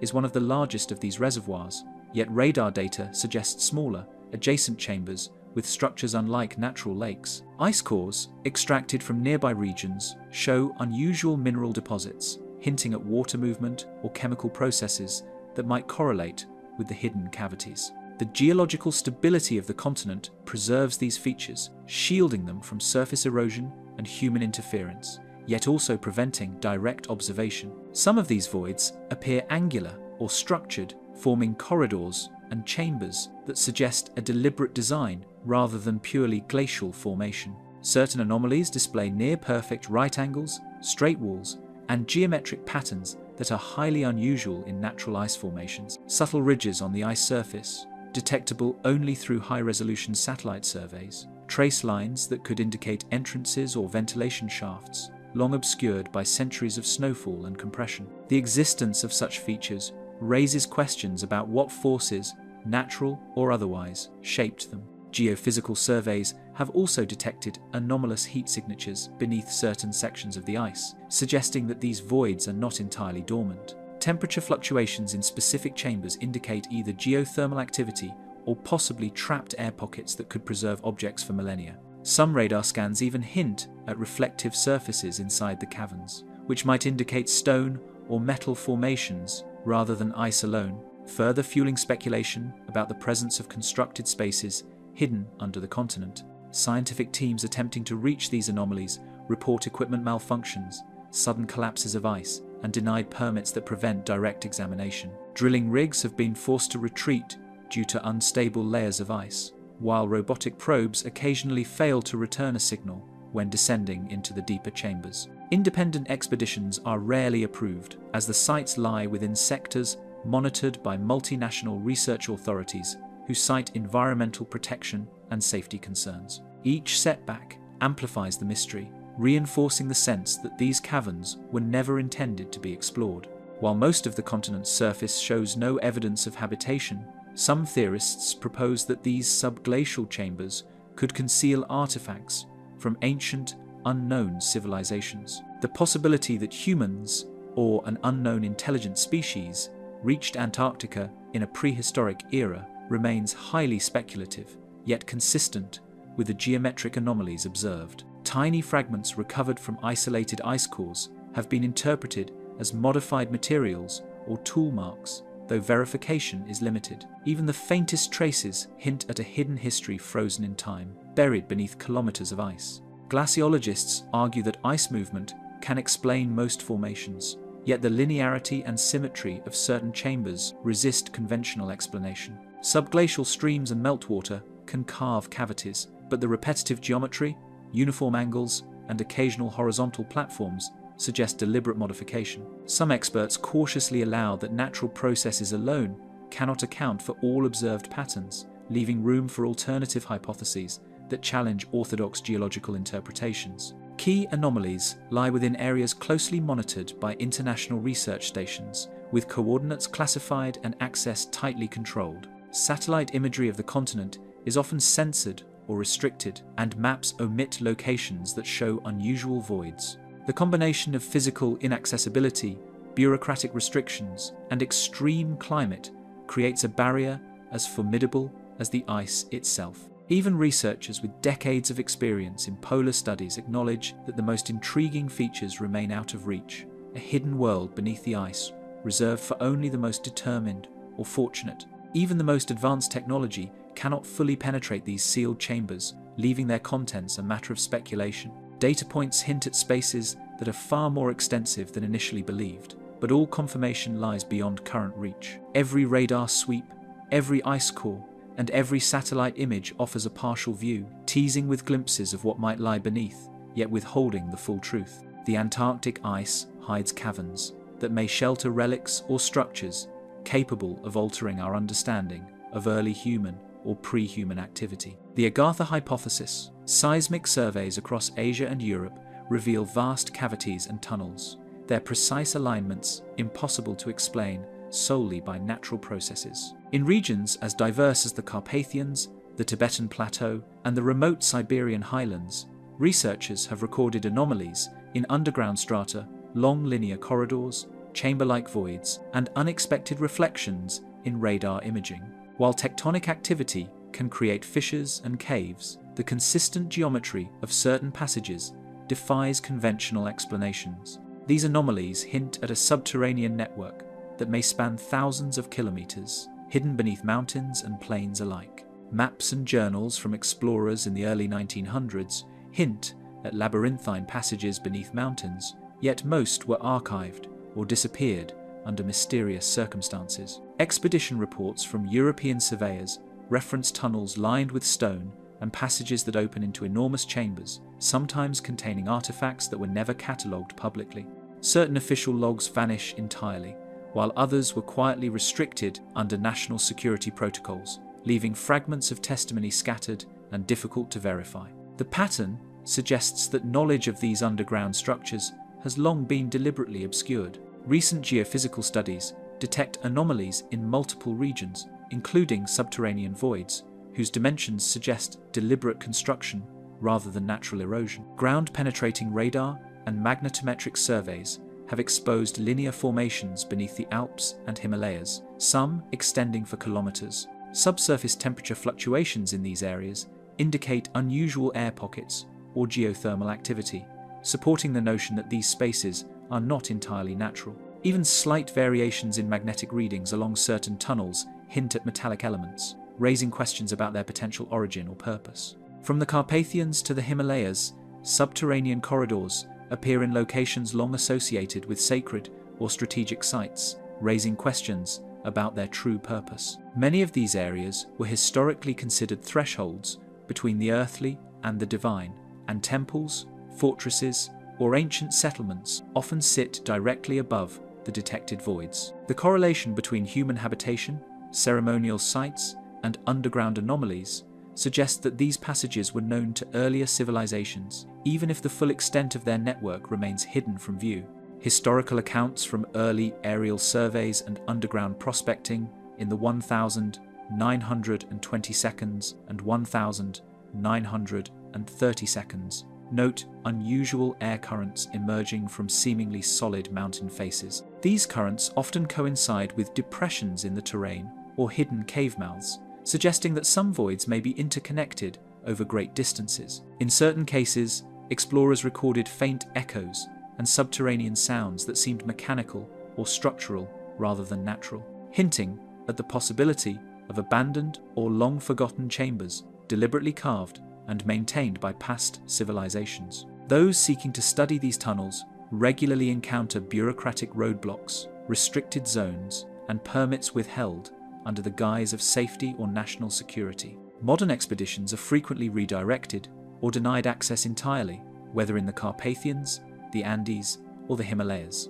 Even when satellite data points to potentially accessible openings, field investigations are limited by military or governmental regulations. Some geologists speculate that these restrictions protect both the environment and undisclosed research, yet the secrecy only fuels speculation about what lies beneath. Near these regions, fragments of ancient texts and isolated artifacts appear intermittently, implying human knowledge of the underground passages that modern science struggles to trace.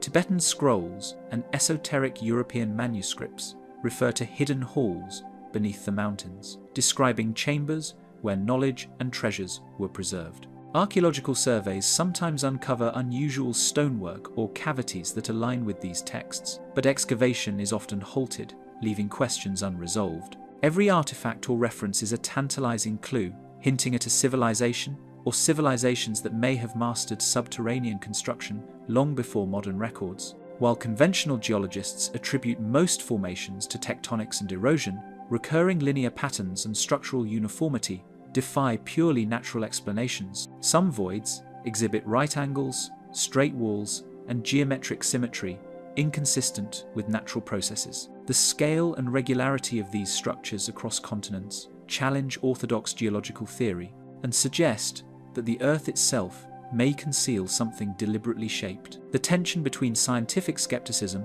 and the undeniable anomalies preserves the mystery, inviting both investigation and caution. Each new survey or recovered document hints at a vast, concealed network beneath the Earth, yet no explorer has fully unveiled its scope. Satellite data, seismic readings, and partial excavations provide fragments, but the full extent remains tantalizingly out of reach. If even a fraction of these subterranean corridors proves real, the Earth may harbor an ancient, hidden architecture that has silently endured beneath civilization for millennia. The tunnels beneath the world, from the deserts of Africa to the frozen expanses of Antarctica, subterranean anomalies reveal patterns that defy geography or chronology. Surveys and satellite imaging hint at passageways and chambers whose placement appears deliberately aligned with ancient human settlements, yet stretches across regions traditionally considered isolated. Archaeologists and geologists alike have noted clusters of voids that appear unnatural in their dimensions and organization,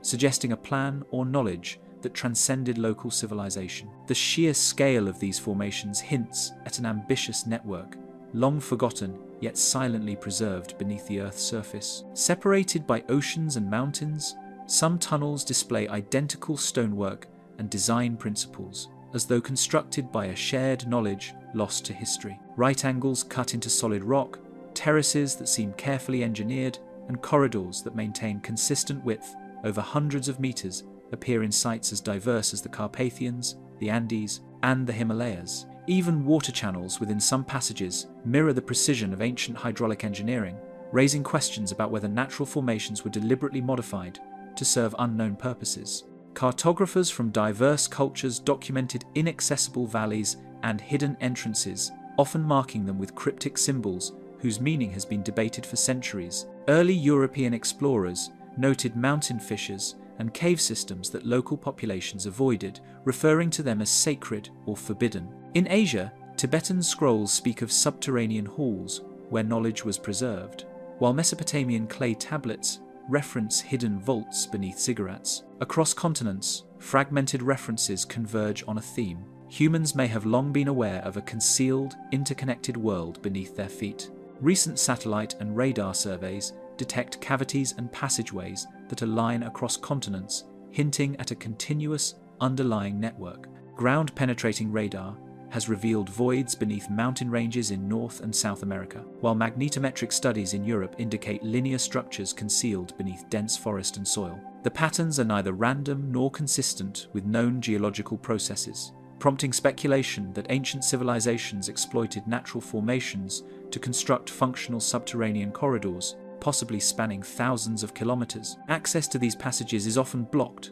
with governments citing safety or security, leaving explorers and researchers to piece together fragmented evidence. Permit applications are denied, excavation sites are cordoned off, and historical records of underground discoveries vanish without explanation. Some researchers have been redirected or threatened with fines, while satellite data is heavily restricted in sensitive regions. These layers of obstruction deepen the mystery, suggesting that knowledge of the tunnels may be deliberately withheld from public scrutiny. In multiple locations, ancient inscriptions, megalithic supports, and water channels suggest that natural caverns were deliberately expanded and modified for unknown purposes. Carvings and tools found at cave entrances in Europe and Asia indicate human presence long before conventional records suggest. Certain chambers show evidence of long-term habitation, storage, or ceremonial use, though the purpose of interconnected passages remains elusive. Structural parallels between distant sites hint at a unified vision,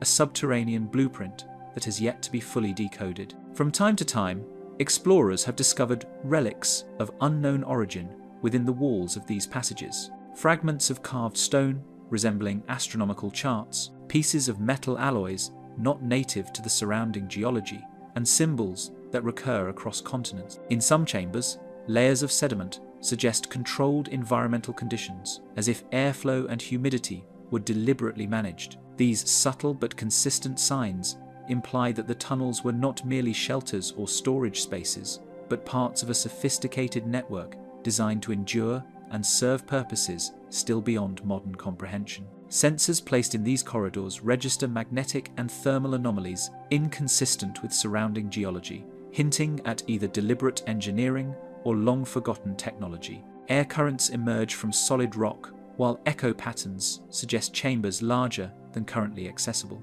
In some cases, unexplained metallic elements and mineral concentrations have been detected within rock walls, raising questions about their origin and whether advanced techniques were used to create or maintain these voids. Such phenomena challenge conventional explanations and suggest a hidden world operating beyond known history. Every excavation, survey, and satellite image uncovers fragments of a puzzle whose full picture stretches beneath continents, untouched by time or human curiosity. Whether these tunnels were intended for storage, refuge, ritual, or purposes lost to memory, the evidence points toward a network so vast and deliberate that it defies traditional archaeological understanding. If these tunnels are truly connected, they may represent a forgotten infrastructure of the prehistoric world, linking civilizations in ways that modern history has yet to comprehend.